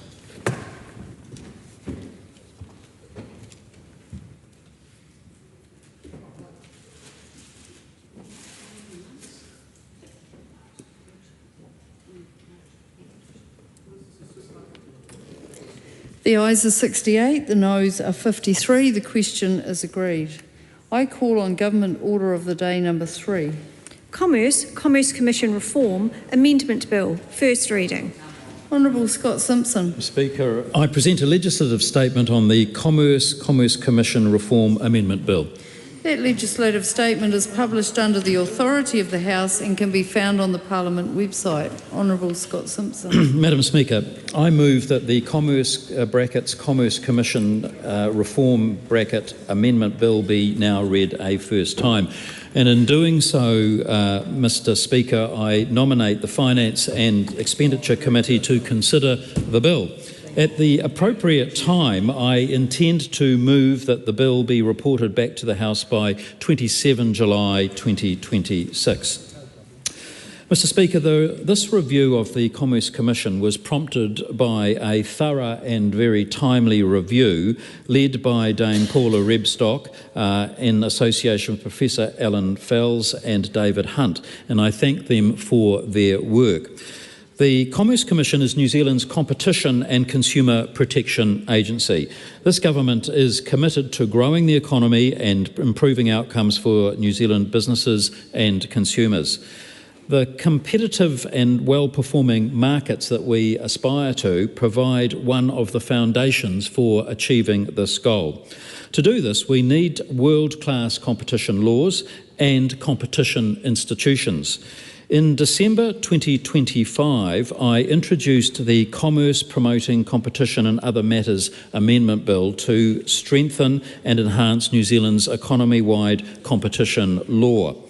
Today, we are considering a bill which reforms the Commerce Commission's governance and decision-making arrangements to further lift its performance. This bill gives effect to the government's response to the independent review of the Commerce Commission that was led by Dame Paula Rebstock that I've already mentioned. The Commission is a quality regulatory enforcement agency which has a high degree of public trust and confidence. However, the external environment in which the Commission operates increasingly raises significant challenges for regulators and the New Zealand economy. These include significant technological change, disruptions to trade and supply chains, and structural shifts as we move to a low emissions, increasingly service-based economy, and of course our primary producers and others exporting to the world. These significant challenges make it critical to have a knowledge-based regulator that invests in capacity. The growth of the Commission's regulatory responsibility has put its traditional Commission governance model under strain. The dual role of Commissioners as both governors and regulatory decision makers is not easily scalable. With the expanded mandate, Commissioners are being drawn deeper into complex and time-intensive decision-making in their respective areas, often compartmentalised and in organisational silos. The review found that this compromised Commissioners' abilities to focus on the Commission's strategy and governance issues and to hold each other to account. Given the full-time nature of the Commissioner's expanded role, there is no strong outside-in perspective at the governance table, nor is there a flexible means to draw on additional external expertise and commercial experience in regulatory decision-making. This has the propensity to compromise the quality of the Commission's engagements with its stakeholders and the Commission's effectiveness overall. Ultimately, this can draw out decision-making processes and undermine a whole-of-Commission approach. The Commission is working to address some of those issues identified in the review. However, legislation is required to improve the pace and direction of change. So, to the bill. This bill makes structural changes to the Commission's governance and decision-making arrangements while retaining the Commission's statutory independence. A board will be established as the governance body for the Commission, consistent with Crown entities and their framework. Board members will be mainly part-time and able to bring an outside perspective, including commercial nous and savvy, to the Commission's strategy and performance. In addition, the sector-specific named Commissioner mechanism will be phased out to promote a whole-of-Commission cohesive focus at board level. Regulatory decision-making will primarily be performed by expert regulatory committees under delegation from the board. These regulatory committees must comply with a charter and all relevant policies and procedures set by the board to promote timely and action-orientated decision-making. A new panel of commissioners will be established, people with relevant expertise and experience to perform the Commission's regulatory functions. These commissioners will be the core of the membership of the regulatory committees. These regulatory decision-making arrangements will ensure that decisions are made by persons with the relevant expertise and experience based on best information. Regulatory decision-making will also be aligned to the Commission's overall strategy and organisational plans, and subject to appropriate board and judicial oversight. I want to spend a moment, Mr. Speaker, talking about the transitional arrangements for this new structure. It's intended that this new structure will come into effect on 1 July 2027. And as a transitional measure, the current chair, Dr. John Small, will be the inaugural chair of the new board and chief commissioner. The current deputy chair of the Commission will also be a member of the new board and the inaugural deputy chief commissioner. Other existing commissioners, including the telecommunications and groceries commissioners, will be transitioned to the new panel for the remainder of their terms. As members may be aware, the Commission routinely publishes guidance material that sets out how it interprets and applies the Commerce Act in its investigations and decisions. This guidance provides clarity and predictability for businesses, consumers and the market. However, courts are not required to have regard to Commission's guidance. To support greater certainty over time, I've asked the Select Committee to consider options for elevating the status of Commission's guidance for Parts 2 and 3 so that guidance plays a more formal role in promoting certainty and predictability across the Act. This could involve, for instance, amending the Act to provide that courts must or may have regard to the guidance when interpreting or applying the Act. In conclusion, Mr. Speaker, I consider that these new governance and decision-making arrangements will lift the overall performance of the Commission, moving it from good to great. I want to thank John Small and the Commission for their cooperation with these reforms and all staff for their dedication and thorough diligence. I also again want to thank Dame Paula Rebstock, Professor Alan Fells and David Hunt for their hard work on the independent review of Commission. Colleagues, I commend parties with an interest in the Commission to participate in the Select Committee process and to consider the bill at Select Committee. I commend this bill to the House. The question is that the motion be agreed to. Arana Williams. Mr. Speaker, an affordable New Zealand depends on an economy that is delivering for everyone, and competition is a key ingredient in that. But what do we have here from the government? An opportunity to make a once-in-a-generation reorganisation of our regulator, which should be tooled up with not only the regulatory toolbox that it needs to take swift and decisive action against anti-competitive behaviour and the funding it needs to do so clearly with good information. This is a missed opportunity, though. We had a panel here that the Minister has ably described as well equipped to undertake this review, Dame Paula Rebstock and Professor Alan Fells, who is something of a hero of mine, a titan of the CTU in Australia, the author of an excellent report on price gouging, and instead, what we've got is a Minister has made decisions to step back what could have been an excellent piece of reform that would have given us the regulator that we need, tough but fair, and small businesses can look to and say, we don't like every decision that they make, but they are making decisions in the interest of New Zealanders. But no, We've got this outside-in perspective where New Zealanders will be left wondering whether there is more and more politicisation of the regulator going on and more decisions which see the Grocery Commissioner being walked right back. The Telecommunications Commissioner, who was introduced into a market that was not working for Kiwis and has made significant contributions while that position has existed, walked right back. And now what are we left with?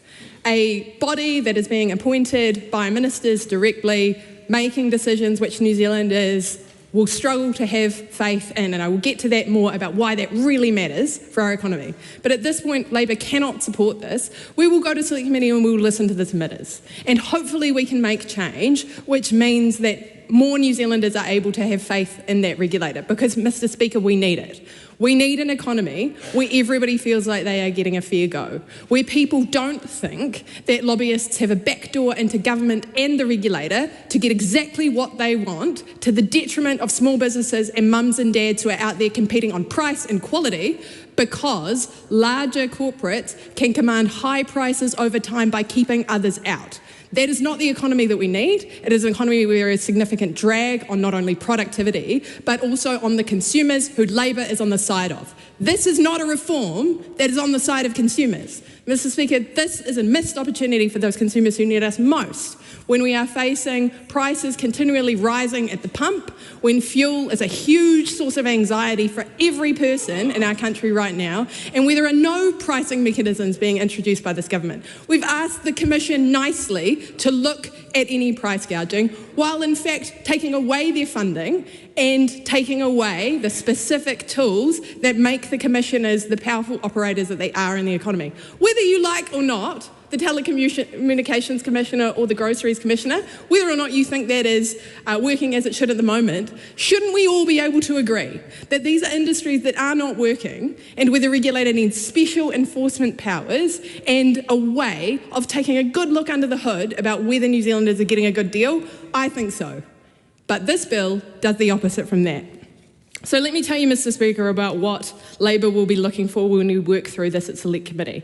We'll be looking for whether the removal of the dedicated sector commissioners is in line with any evidence that those roles have not been working as they were intended in the markets where persistent consumer harm has already been identified. You might remember, Mr. Speaker, that the introduction of the Telecommunications Commissioner came on the back of real persistent consumer harm in the telecommunications industry, and a breakup of that industry did occur. A third market entrant has made huge gains for consumers when now telecommunications prices, and particularly the prices of phone contracts for New Zealanders, are within reach, and there is sharp competition in that market. Is that because we had a tooled-up regulator? Is that because the rules were fair? Is that because there was more competition? Yes, over time that has been the case. And more we see corporate margins being taken on other products within that. But the things that are regulated by the Telcos Commissioner, those are sharply priced, and that's something to be proud of.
That is a big part of our productivity problem in New Zealand. But I think one of the things we have to realize is that naturally, because we're a small country and because we're so far from things and because we've had all these ridiculous neoliberal reforms from the 80s and 90s that enriched a very small percentage of people, made child poverty worse, that has dragged our productivity for quite a long time. And in that circumstance, if we're going to not be able to get true competition, we would be better off to have either a regulated sector or have the government as a big player. And that's one of the reasons why the Green Party has proposed a Green Ministry of Works again, because we've seen with infrastructure, the cost has massively increased. Well, look at what's happened with infrastructure costs over the last 2 decades. Starting under Stephen Joyce, when Stephen Joyce was Transport Minister, we've seen massive inflation in, what, oh my God. Yeah, it's been out for years. What are you talking about? It's like, update your negs, man. God, you're so out of date. So we've seen infrastructure costs increase significantly. This is partly because we can't increase capacity, and just having different consulting and contracting firms supposedly competing with each other, they're actually just bidding each other up and poaching staff off each other. So, actually, New Zealand could have better value infrastructure if we had a more coordinated approach and we didn't chase this dream of having massive competition when we are 5 million people far away from everywhere else. That's just basic economics. Oligopolies are not good for productivity and they're not good for consumers. And our Commerce Commission, I will admit, our Commerce Commission has not really had the teeth that it needs to address this. The Commerce Commission has, and I have a friend who worked for the equivalent of the Commerce Commission in Scotland, in the UK, and the powers they had there were far greater to actually investigate than what we have here in New Zealand. It's this light hand regulation. We never resource proper enforcement. And who does that benefit? It benefits the big players who are milking it, who are making tons of money at the expense of ordinary New Zealanders. So, look, I think the jury's absolutely out. The Green Party had long recommended something like what we have this commissioner on supermarket competition. I think 20 years ago, Sue Kedgley was announcing the Green Party policy of an ombudsman on supermarkets, and we saw some version of that finally get implemented. So I think this is unfortunate that we're losing our named grocery commissioner and telecommunications commissioner. I have a deep distrust of this government for understandable reasons, and hence while the Green Party, based on the review, will be listening carefully to the submissions and determining what our position is following this select committee, but needless to say, we need more enforcement of the laws that we do have, more and better enforcement, and we actually need a bigger role. There's a bigger role for the public sector to play in ensuring that New Zealanders, Kiwis, have the basics, that those are affordable and sustainable and in the long term for public good, not private profit. Simon Court. Mr. Speaker, this bill is about fixing what matters, and that is the cost of living. Too many markets in New Zealand aren't working properly. When competition is weak, prices rise, choice shrinks, and Kiwi families pay the price. These changes strengthen the Commerce Commission's ability to promote competition and hold dominant players to account. That matters because competition drives lower prices, better choice, and of course innovation in the type of services that are available to Kiwis. This bill improves enforcement tools, provides clearer rules, and creates more certainty for business. It means those who compete fairly can succeed, and those who try to block competition can't get away with it. ACT has been clear. If we want to lower the cost of living, we must promote more competition. We've seen it in groceries, in building materials, in banking, where barriers are high, prices stay high. That's why stronger enforcement is part of the answer, but so is removing the red tape and the regulation that stop new players entering markets. This bill moves us in the right direction. It backs free markets, clear rules and personal responsibility. Because when markets work properly, Kiwis get a fair deal. That's what ACT is all about. This is fixing what matters, Mr Speaker. Mr Speaker. Dr David Wilson. Rise to speak on the Commerce Commission Reform Amendment Bill. I'll start off by saying that the Commerce Commission do a very good job.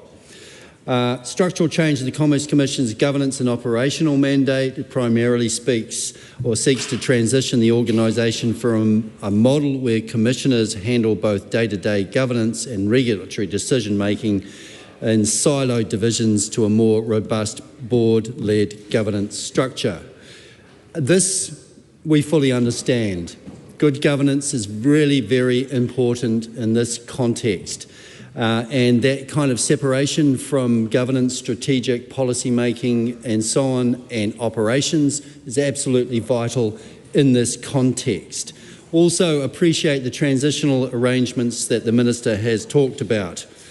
However, I also hear the concerns of the member, Honourable Aotearoa Williams, around the potency of such an organisation and what we need it to do in the public interest in New Zealand.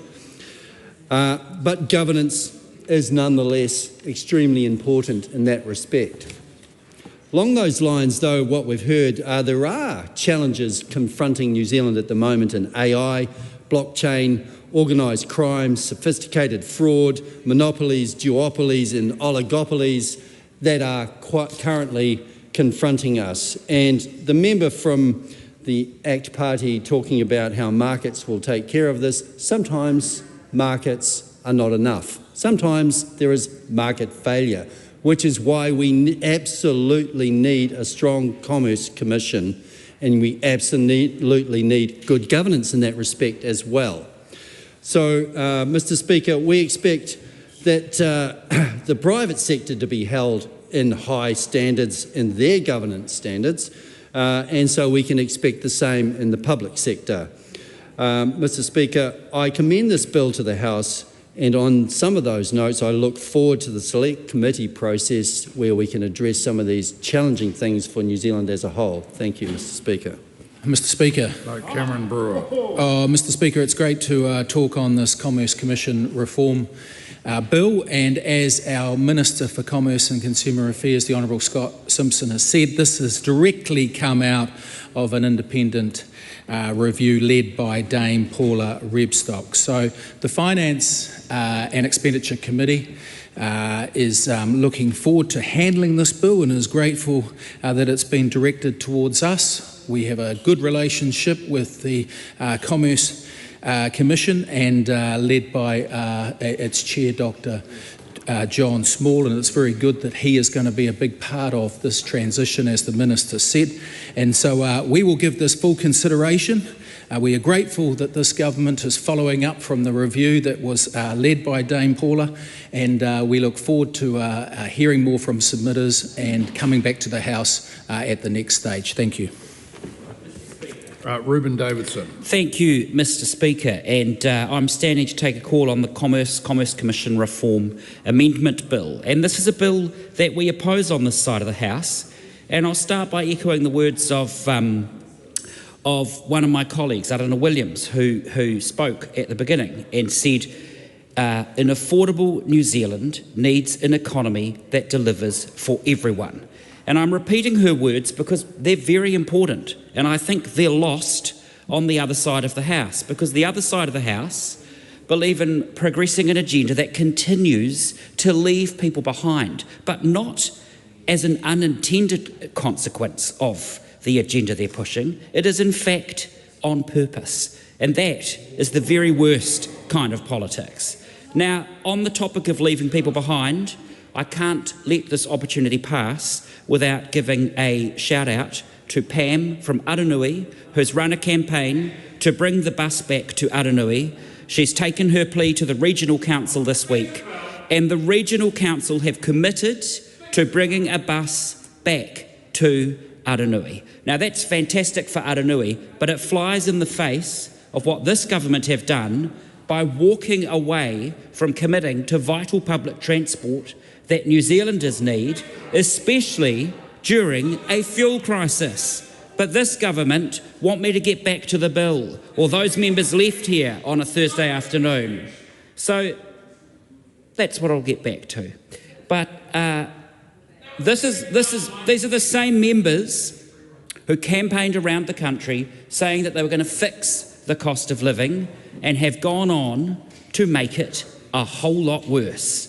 Now, they've also talked big about supermarket competition, but this bill, this very bill, removes one of the key institutional reforms that was designed to and was successfully keeping pressure on the sector. The Grocery Commissioner was created because the supermarket duopoly was failing consumers, suppliers and competitors. And even this government's own material acknowledges that named commissioners provide visibility and prioritisation in sectors with significant consumer harm. But instead, this government is stripping out the parts of the system that are working already and doing nothing, absolutely nothing, to improve the rules in favour of competition.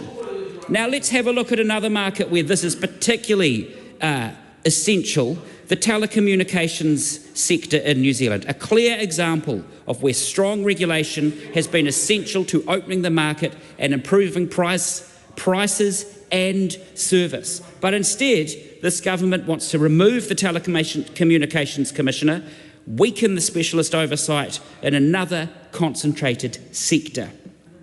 This is another market where strong and expert regulation is necessary to prevent firms with market power from extracting excessive profits. The new governance model adds layers of board control and process around regulatory committee. This is it's a less focused and less visible enforcement of competition rules.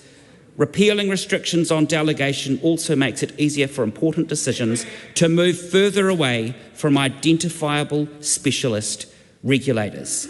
Move further away from the affordable New Zealand that New Zealanders need, from the economy that will deliver for everybody. But instead, this government continues to push this through, continues to willfully leave people behind. This week, Kiwis are worried about putting fuel in their car, and they're worried about putting lunch in their kids' lunch boxes, and they're worried about putting groceries in their supermarket trolleys, and this other side of the house are worried about putting Robbie Williams into a stadium. That's all you've got. Robbie Williams into a stadium. Newsflash, even the promoter couldn't say that Robbie Williams wouldn't have come here without the millions of dollars paid out by this government to bring him to New Zealand after 7 dates in Australia. Desperate. At the time they're doing this, the pain that people are experiencing is the National Party's fault, the National Government's fault. Christopher Luxon continues to make it worse. I'll just say that the member's got quite a few behind him in the pecking order now. He's probably ready to start not reading his speeches quite so much and setting an example for his colleagues. David McLeod. Thank you, Mr. Speaker. I'm very pleased to speak to this Commerce Commission Amendment Bill. Competition in New Zealand drives economic growth, innovation, as well as productivity, but it's not always been the case as we've experienced here in New Zealand. This bill is going to be forwarded to the Finance and Expenditure Committee. I look forward to seeing whether they come back with an even stronger bill, because this is essential for our economy here in New Zealand. I'm very happy to commend this bill to the House. Dan Rosewarne. Mr. Speaker, it's a pleasure to be back in this House. I must admit it's taken me 2 attempts to get here. A bit like school certificate, I had 2 cracks at that as well. But fortunately, I'm getting the opportunity to sit the exam again, and hopefully with a better result this time. Some people especially on the other side of the house, get through life with straight A's. Some of us take more of the scenic route. Absolutely. But yeah, in my case, it means crawling through a bit more barbed wire than most. But it teaches resilience, it teaches endurance, and that is important when we embark on a career in this House. But anyway, Mr Speaker, let's get back to this bill, because if this was an exam, the government would be failing miserably. New Zealanders are doing it tough right now. At the supermarket, at the petrol pump, and when bills come in at the end of the month. The cost of living is biting hard, and families are making difficult choices about what they can afford and what they can go without, and how much they must stretch their pay just a little bit further each week. And instead of stepping up the ease, that pressure, the government is actually making it worse. And this bill is a perfect example of that failure, because at its heart, it's not just a technical reform of the Commerce Commission, it's a political choice. It's a deliberate choice to weaken every watchdog that helps keep prices down for Kiwi families. And that matters because we already know that the system isn't working as it should. We know that a handful of supermarket giants dominate around 80% of the grocery market. We know that this level of concentration limits competition and keeps prices higher than they need to be.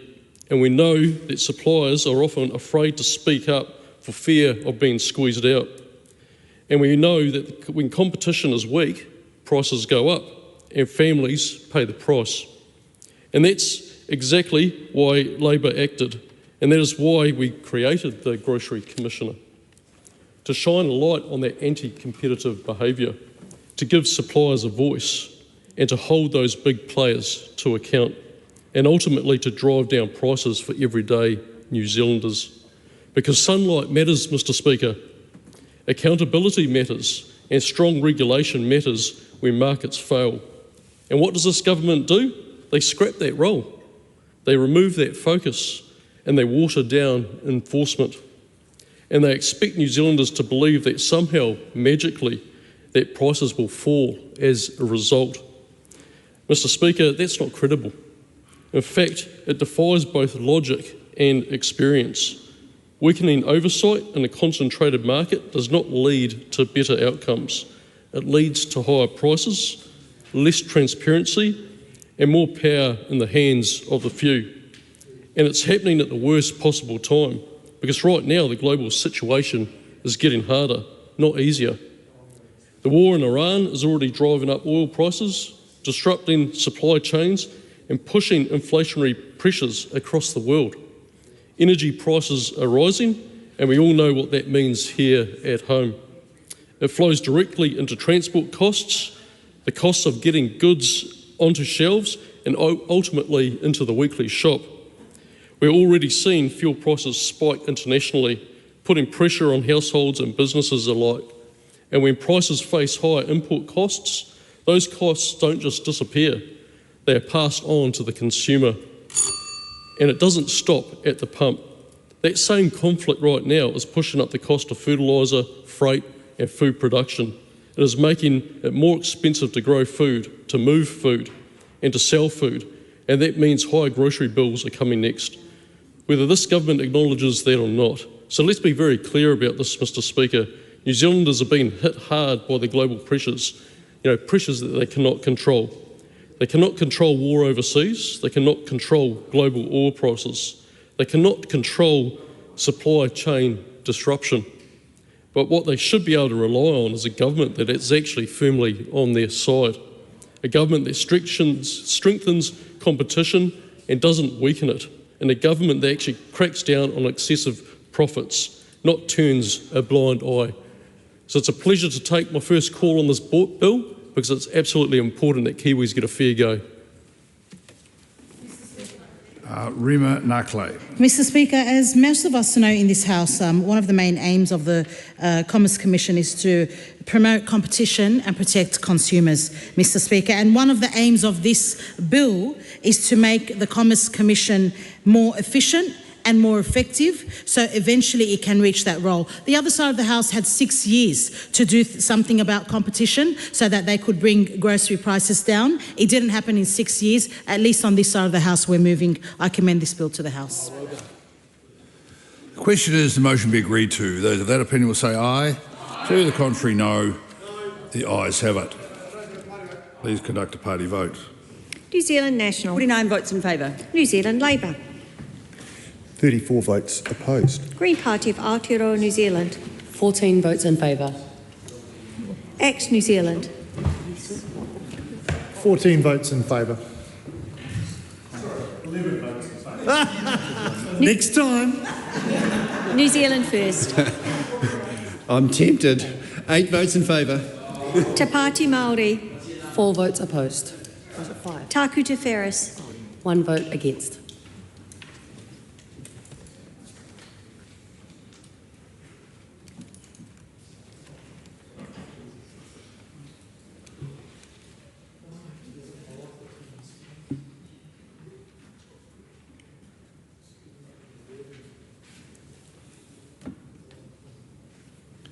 The ayes are 82, the noes are 39. The question is agreed. Commerce Commission Reform Amendment Bill, first reading.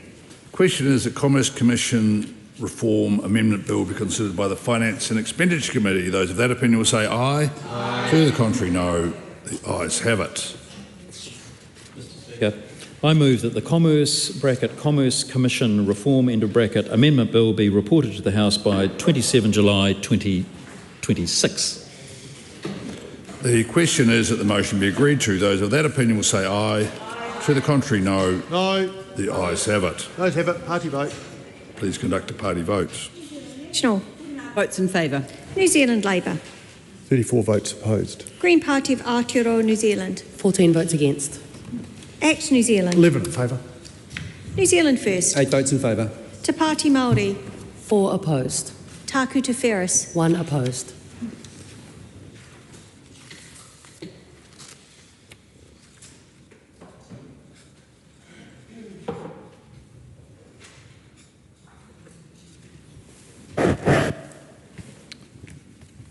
The ayes are 68, the noes are 53. The question is agreed. Call on Government Order of the Day number 4. Bill, interrupted debate on third reading. Mr Speaker. The Simon Courts. Public Finance Amendment Bill, call number 4. Thank you, Mr Speaker. That is for the sake of those recording this. Mr Speaker, this is a simple bill that treats taxpayers' money with respect, because for every dollar that government spends, that's a dollar a family doesn't get to keep. ACT believes this bill is fixing what matters. It's cutting waste and respecting the taxpayer. Right now, too much of public finance just runs on autopilot. There's not enough accountability for each dollar spent. Kiwis are feeling it in the cost of living, and they expect better discipline, greater transparency from their government, and in line with what this coalition government was voted in to do. There's going to be a far sharper focus on value for money, and it's going to be clear who's responsible for spending that money when this Public Finance Amendment Bill passes. Mr Speaker, I commend it to the House. Dr David Wilson. I rise to speak on behalf of New Zealand First on the Public Finance Amendment Bill. Mr Speaker, I noticed through the earlier parts of this reading that some people were saying, or at least one member in particular, said that GDP and GDP per capita were deeply contested measures. That's not true. They're consistent and able to be measured universally across OECD countries. And yet we wanted to have the wellbeing measures there put in place. So the wellbeing measures, can I say, the only way that they're vaguely consistent is in New Zealand. The comparators with other countries are missing, and they're using proxies, which makes the whole thing internally inconsistent. So I think we need to take that distraction away from Treasury and allow them to do their job, and so that we can have a public finance pre-FU, BFU and all the rest of them coming through where they've basically focused on what matters to New Zealanders, and that is running the country. And I would remind those people that think that GDP is not consistent that actually the public sector has a multiplicity of agencies who are quite adept and will be able to address those wellbeing measures, particularly with the Public Sector Amendment Act, which is looking towards outcome performance and will perform this function amicably well.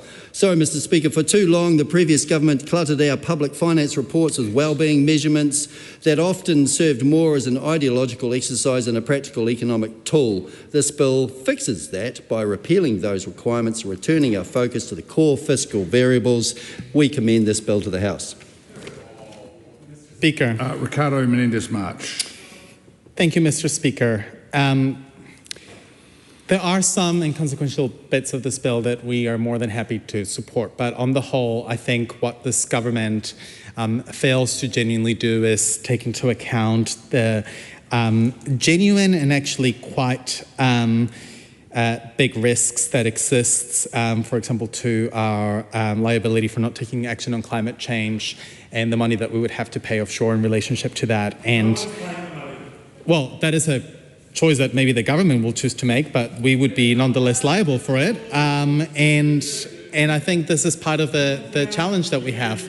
So the government can either choose to be responsible and represents that liability accurately, whether they choose to pay it later down the track or not, or simply ignore it. And we do think that when it comes to our way that we represent risk, we should be accurate in putting those risks and having them reflected. Then the government can choose to be upfront with the public as to whether they intend to pay them or not.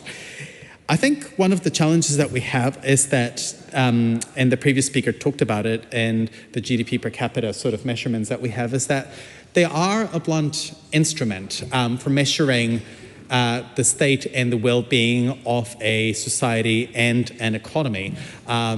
We can have GDP go up, and even sometimes GDP per capita go up, while at the same time as the country experiencing growing household debt, while experiencing increased material hardship for children, while experiencing longer delays for people to access things like basic health care. And I will be the first one to admit that some of these well-being objectives could have been implemented and reflected better in government policies, but I do think that at the end of the day, there was an attempt in recognizing that the state of our economy and our society cannot simply be measured by these blunt instruments that do not reflect, for example, the state of inequality and how our most marginalized and structurally left behind communities may be feeling. Again, we do think that the inconsequential changes around the rules for departmental and multi-category appropriations, the authority rules for estimates documents, the requirement for a tax expenditure statement, and clearing up the rules in relationship to multi-category appropriations and strategic intention requirements are all well and fine. But at the core, this is about returning us to more blunt instruments to measure the state of our economy. Ultimately, the economy is all of us. And it's the state of our poorest, it's the state of our rivers, it's the state of our children growing up and in the state of those children within the first 2,000 days of their lives. And these need to be better represented in our government objectives and the way that we put them in the budget policy statements and how we guide decisions made by ministers as a result of this. For example, when I see budget policy statements from this government that talk about reducing unemployment, but then mostly focusing on business confidence, for example, in the Finance and Expenditure Committee report, which has, in my view, very little to do with actual job creation, we don't have a set of measurements that allow us to genuinely reflect how well people in our community, particularly those that have the least, are genuinely doing. And instruments like GDP, including GDP per capita, don't necessarily tell us a full picture of the state of our country. So So this is why we're not voting for the bill. I think what the government could have instead done is refined and committed to a broader set of measurement tools, sure, beyond the well-being objectives, but nonetheless ones that actually tell us a more fulsome picture that they can be accurately represented in the budget policy statement. Again, I do not have faith that even expanding the set of risks that get covered will lead to a government that takes issues like climate change seriously, that takes issues like poverty seriously. And I do not see that reflected in, for example, even the current budget policy statement. I don't think this bill will do much to change the course of direction that we're seeing from this government, where more people are being left behind. So the Green Party is not supportive of this bill. We acknowledge the more inconsequential changes that are happening as part of this bill that we can commend and put aside, but on the whole, I think this bill and the principles of this bill do take us backwards and ignore some of the biggest liabilities we're facing that this government claims that they're refusing to pay anyway.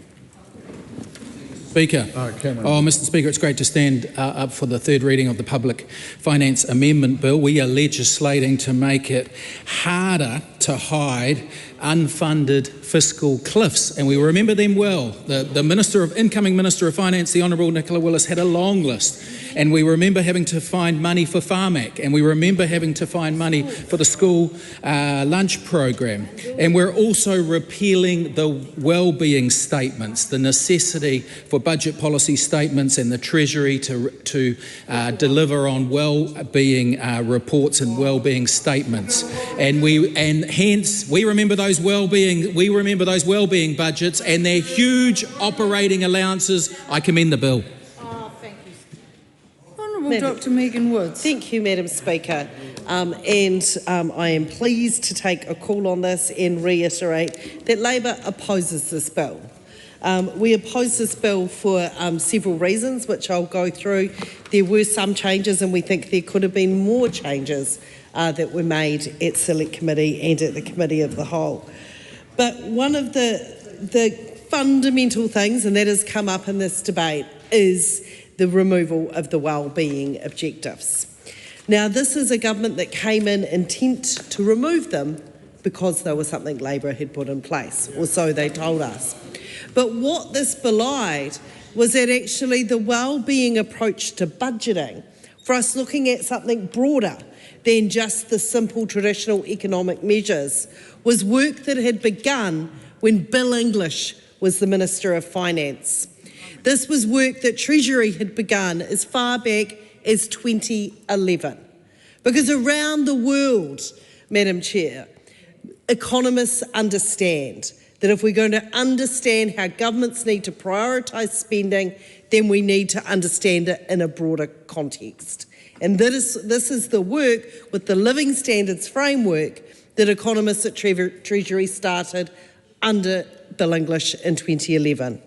But this is not the National Party of Bill English. This is not the National Party that is making considered decisions in the best interests of New Zealanders. This is a National Party that came in and was just intent on rolling back anything because Labor had done it.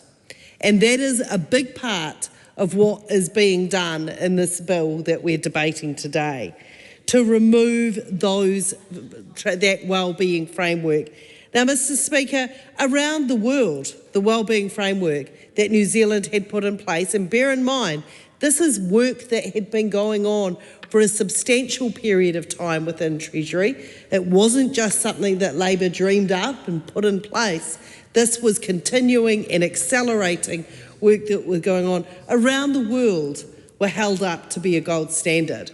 Because budgets, Madam Chair, are where Madam Speaker, are where governments make decisions about their priorities. And it is important that governments spell out what their priorities are to New Zealanders. Having wellbeing objectives makes it plain and clear, and needing to report against those objectives makes it plain and clear to New Zealanders what a government prioritises, what it thinks is important and what it doesn't think is important. So when I read through budget policy statements, and I don't see the words climate change come up once in a budget policy statement from Nicola Willis, I know that's not a priority, but let's have a framework we can compare across governments. Let's have a way of actually having that transparency and measuring that across governments. Because I think one of the things that we were looking at, if we look at the things that the Labor government's last budget policy statement and the things that we were looking to say we were prioritising, which was transitioning New Zealand to a low emissions economy and making sure people's jobs were protected as we went through that. Physical and mental well-being, the future of work, equipping New Zealanders for the future, Māori and Pacific peoples, they were a priority, and child well-being. This is the kind of things that governments do need to lay bare. And look, voters can make decisions about the kind of government they want and the kind of wellness objectives they will have. We live in a democracy, but governments should at least be upfront enough to put those down on paper and say these are our priorities for how we are spending our money. But it didn't just scrap the wellbeing objectives and take those out of the way in which we report. It did some other things too. And there are a couple of them that we agree with, that we think are useful. So one of the things that it does do is it increases the amount of time, the publication window for the pre-election economic and fiscal update, the pre-FU, to increase the time that commentators and the public have with what is the information that is inside the pre-FU. Now, the pre-FU is an important part of an election campaign. It is an opening of the books where it is laid bare how much money there is. It's incredibly important for oppositions who don't have access under normal circumstances beyond the half-yearly fiscal update. It's going into an election saying, this is how much money there is, parties need to campaign and make their promises based on this fact. So we think opening up that window and getting that information out there for a longer time is good for our democracy, and we can support that. One of the things that it did, I thought was interesting, came under the banner of supporting fiscal transparency. On the face of it, sounds like a really good measure. Like a bit of transparency, like to see more of it from this government, in fact. But what this essentially were changes needed to help Nicola Willis read a budget. Nicola Willis came in and claimed that her government was set up with all these fiscal cliffs that had been hidden from them, that they had no way of knowing about them. They were so hidden and so covert that the Labor government had put out press releases about them saying it was time-limited funding.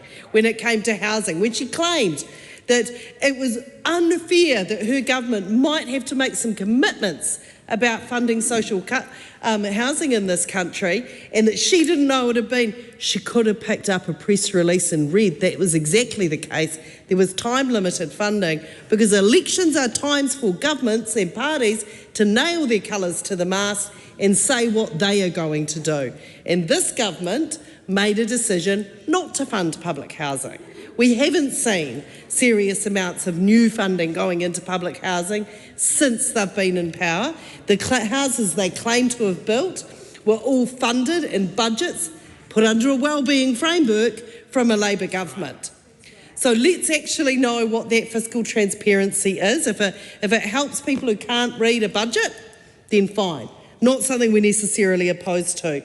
But one of the other changes that is in here is the changes to the ways in which we can express the surplus. So this is the provisions in here and changes to the way we can report on the government's books. So the changes in the Public Finance Act are what allow the invention of Obergall-X, which is a new measure of the health of the government books brought in 2024 by this government.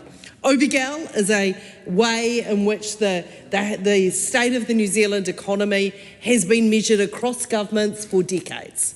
It is a measure that you can look and you can see the Obergall figure over a number of years, and you can compare them.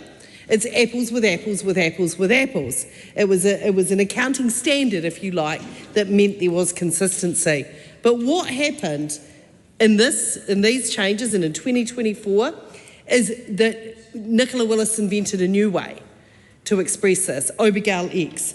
Essentially, it's a new measure that is creative accounting to make the surplus look closer. Because essentially what Nicola Willis didn't do was fix the books. She simply went and crossed out ACC. Was that the X? Yep, that's the X, crossing out ACC. So while every other government for decades before had carried the ACC liability in terms of the way they calculated the health of the government books, Nicola Willis decided, I know, I've got a cunning plan, I'll make surplus look closer, I'll just put a big X through the ACC transactions and discount that from the way that we report on the economy. And that does not do us well as a nation. We need to be able to have those transparent and clear measures, to be able to compare the economy over a period of time, to look at the health of it. So while she's saying she needs help reading a budget by putting fiscal transparency measures into this, and because she can't pick up a press release and see what time-limited funding looks like, what she has done is created a new way of expressing the health of the government books that makes it look like surplus is closer than it would have been for any other government before this government. And I think that's something that it's incredibly important to remember. So, Madam Speaker, Labor cannot support this. This is a bill that takes New Zealand backwards. It doesn't measure whether or not our economy is working for our people. Tim Costley. Madam Speaker, virtue signalling over wellbeing doesn't help pay the bills. And I have visited the schools that were told they were going to get new classrooms, except there was never any money put apart from it. And the Freudian slip from Megan Woods when she said, oh, but we put out lots of press releases. That's the problem. Putting out a press release saying something's happening, but not allocating money doesn't deliver anything. It's all talk. It's a fiscal cliff. That's what we've got to fix. I commend it. Reuben Davidson. Oh, thank you, Madam Speaker. This is a split call, and that by my calculations means that I have 5 minutes to speak on this. And unlike the previous member who wasn't able to fill his 10, I'm more than happy to go through and make full use of the 5 minutes that I have to speak in opposition to the Public Finance Amendment Bill. And not just simple opposition, but strong opposition. Because what this could be called, Mr. Costley, I'll look you in the eye and say this, what this could be called is the We Don't Care Bill, because that's what it is. That's what it is. This is the bill that says we simply do not care. Now, other members have spoken to this bill and they've talked about what this bill does. So what this bill does is it makes some of the measures, Madam Speaker, I realise I'm speaking to you. I can't hear a word any of these people are saying because they're all talking at once. Well, but you I are in a far more enviable position than I, Madam Speaker, because whether it's in barracking or in speeches they deliver in this House, not much of it is worth listening to. I can assure you of that. But what this bill does is it puts in place some greater transparency so that the Minister of Finance, current Minister of Finance, can read the budget more easily, something that she claims not to have been able to do prior to the election. And as other members have pointed out, there were a large number of media releases, and there was a large number of budgets available to be read. It's all in the skill applied to the reading of the budget that enables the reader to get a good understanding of exactly what that budget is committing to. Now, there was a member who shouted out before, show us the press release. He's still in the House. I'm very happy to, at some stage, show that member exactly how you can access press releases going back in time that made very clear what was funded and those funding commitments. The reality is that members on the other side of the House know what was committed to because they celebrate the cutting of ribbons at the social housing, at the public housing, at the hospital wards, at all of the schools and the classrooms, all of the commitments that were made and funded under the last Labor government. But what the important thing to focus on here is not what this bill does, but what it removes. And that is the 5 well-beings.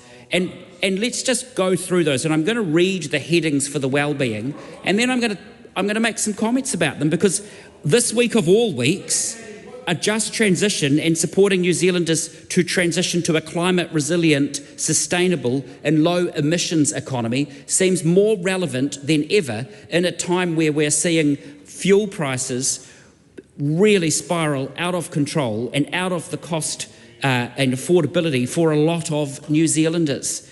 And that is not something that this government wants to see considered in the budget. The physical and mental well-being, supporting improved health outcomes for all New Zealanders, with a specific focus on the mental well-being of our young people. And yet they don't want to see this factored into budget decisions anymore.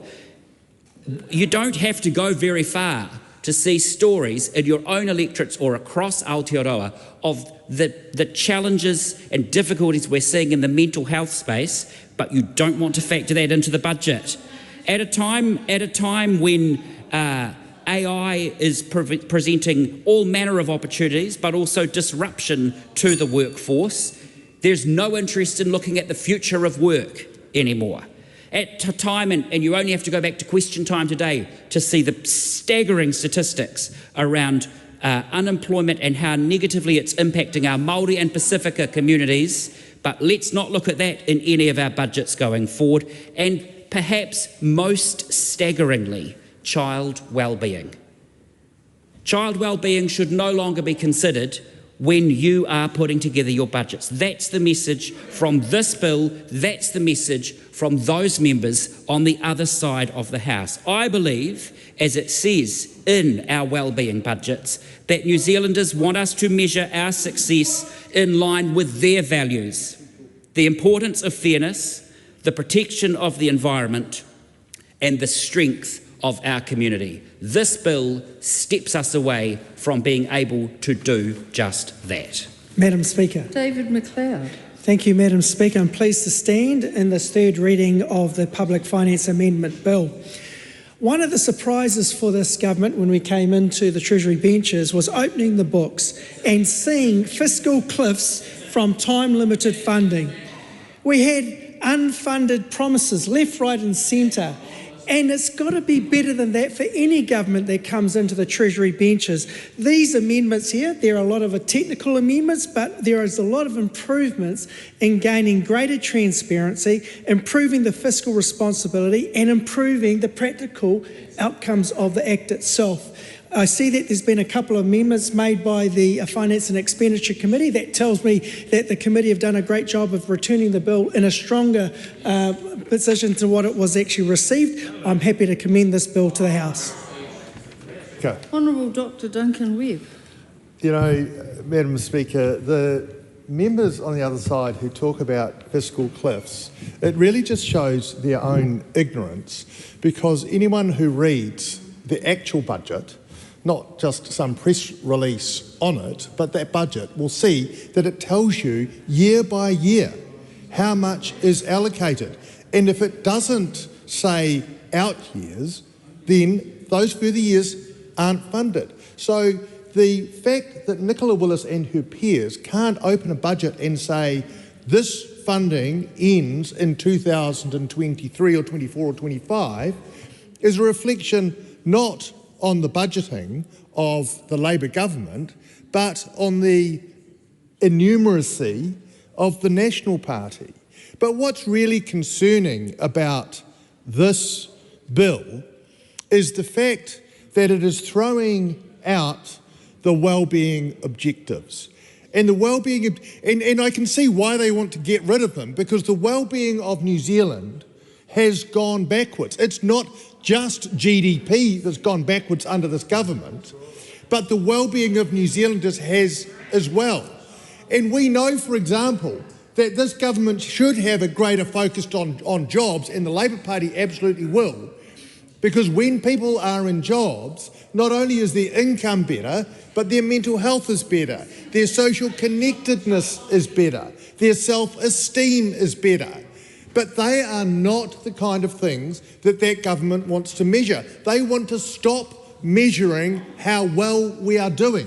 All they want to measure is cold, hard cash, and they can't even do a good job at running an economy. So if we think about social housing and the fact that government defunded, stopped building 3,500 social houses, one of the reasons they can pretend or they can turn a blind eye to the misery they're causing is that they don't want to measure the misery, because that's what a wellbeing approach does.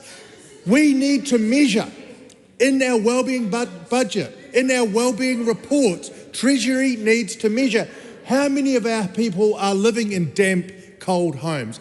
How many of our people are homeless? That government doesn't want to measure that because it doesn't want to face up to the fact that under that government, the well-being of New Zealanders is going backwards. And if we think of where to spend money, if we think of the health system, if we think of how hard it is to go to a GP, and we know that one of the best ways to keep New Zealanders healthy is to go to see a GP. But they don't care that the cost of going to see a GP is approaching $100 and sometimes exceeding it. That's why we think three free GP visits is a good idea, because we know how to measure wellbeing. That government wants to get rid of wellbeing measures because they know that escalating primary healthcare costs are undermining not just people's tertiary health needs, but just being able to lead a good life. If you need a little bit of medical assistance to get over the flu or to address some pain issues so that you can go for a walk, so that you can interact with your family, that's actually what wellbeing is about. And let's talk about another wellbeing measure: social cohesion, social capital. How are we doing as a nation? Well, under that government, we are the most polarised we'd have ever been. I was on the forecourt with 50,000 others when that government was tearing the country apart over the Treaty Principles Bill. Now, they don't want to measure social cohesion. They don't want to know how are you getting on with each other. They don't want to know how much racism is there in our community, because under Christopher Luxon, it's got worse. The fact of the matter is that the wellbeing budget was a world-leading idea. And it was well established. OECD absolutely was watching what was going on in New Zealand, because they wanted to know, how do you measure things that really count? Let's not just measure how big the surplus is or how big the GDP is, because one of the questions is where it goes. Is it being spread equitably across the country, or is it going to fat cats? Is it going to insurance companies, banks and grocery stores? Well, under that government, that's what's happening. But we want to measure not just GDP, we want to measure how the wealth is distributed in our country and how well everybody is doing. And so the OECD was looking with great interest, saying, how do you measure things like social cohesion? And let's be clear, it wasn't a straightforward process. The Treasury was working very hard on exactly how to look at things like, how do you compare how you get on in a community, the welcoming nature of your community with the health needs of children in Northland, or clean water in Geraldine. All of those things are trade-offs. But if you don't measure it, if you don't try and compare those things, you can't make good budget choices. And that's what the wellbeing budget was about, because now that government is left with a cold and brutal measure of how we're doing. It will look at jobless figures, but it doesn't ask what is the wellbeing effect of joblessness.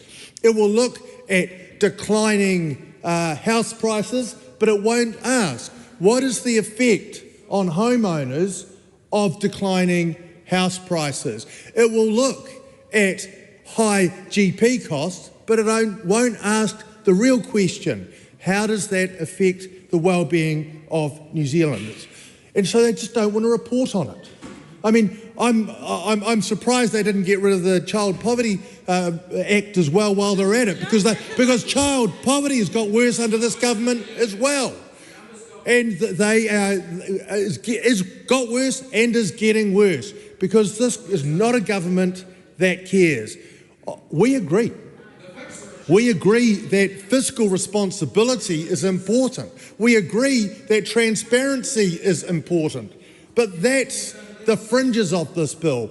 The centre of this bill is the gutting of the most innovative economic measures that that's been seen not only in New Zealand but around the world.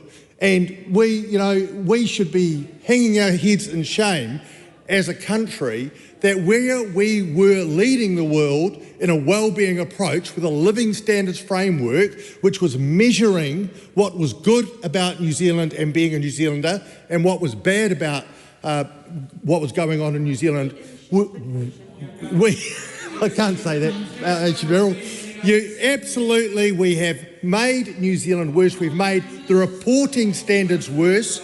And whilst there are some technical amendments, the fact of the matter is that government is not interested in measuring what really matters. It's interested in measuring GDP, and we know, as Robert Kennedy said, GDP goes up when there's a war.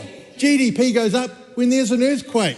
GDP goes up when there's a car accident and the car has to be repaired. Those are not good outcomes. We should be measuring how healthy, how happy, and how much we get on with each other, and they should be our budgetary objectives, not simply growing fat cats and watching monopoly profits go. So it is with considerable sadness that I look at this bill and I see that the work of Grant Robertson and the many scholars who assisted in Treasury and who came to FEC, and as Megan Wood said, the key English government actually started this work, because the key English government had some faults, but they were genuinely interested in improving the lives of New Zealanders in their conservative, traditional way. And they wanted to measure what could be done and what was good. But this government wants to see no evil. And it's certainly evil that it's doing, as it undermines social cohesion, the health of New Zealanders, the equity of New Zealanders, and really what's going on in New Zealanders. So they're turning a blind eye. They don't want to measure it. They don't want to report on it. You can sit down. I've got a full 12 seconds. I wouldn't want you to get worn out standing up. So here we are, sad day for New Zealand, as we see this government trying to force through yet another retrograde step. Madam Speaker. Thank you, Madam Speaker. Actions speak louder. Point of order, Madam Speaker. Madam Speaker, it's 18:01, and under standing orders, the House rises at 6 unless it's necessary to extend it under Standing Order 53 for the purpose of not interrupting a member. Now, you're not interrupting a member by adjourning the House at this point. No, I'm not interrupting a member by adjourning this House, but also I have some discretion between 5 to and 5 past. No, well, Madam Speaker, standing orders say, no, to speak to the point of order, Standing Order 46 is very clear that the House on a Thursday rises at 6 p.m, except when Standing Order 52 applies, Standing Order 53 applies, when you may interrupt the business up to 5 minutes before to avoid interrupting a speaker. So to allow the speeches to continue now would be to not be consistent with standing orders. Well, technically, Mr. Webb, you are correct in that that's what the standing order says. I do have sole discretion, and one of the things that I struggle with is that would we come back and debate for a very small portion of time on another given day, the House time, that on a very small piece of legislation that's left. I struggle with that, and I'm happy for the member to speak again to that point of order. I'm not going to defy the Speaker, obviously, and if you think you have that discretion, that's for you. I note, however, though, that there is not only a National Party call, but also an additional call to be had because the Māori Party didn't take their call. And so you've now got 2 additional speakers to be heard. Yeah, so on that basis, and given that we've just had a point of order, and given that there is another call after the Te Pāti Māori call, I'm going to make the decision to close the House for the weekend. No, it's a relevant point because we do have another full call that we could have. So on that basis, the House stands adjourned until 2 p.m. on Tuesday, the 31st of March.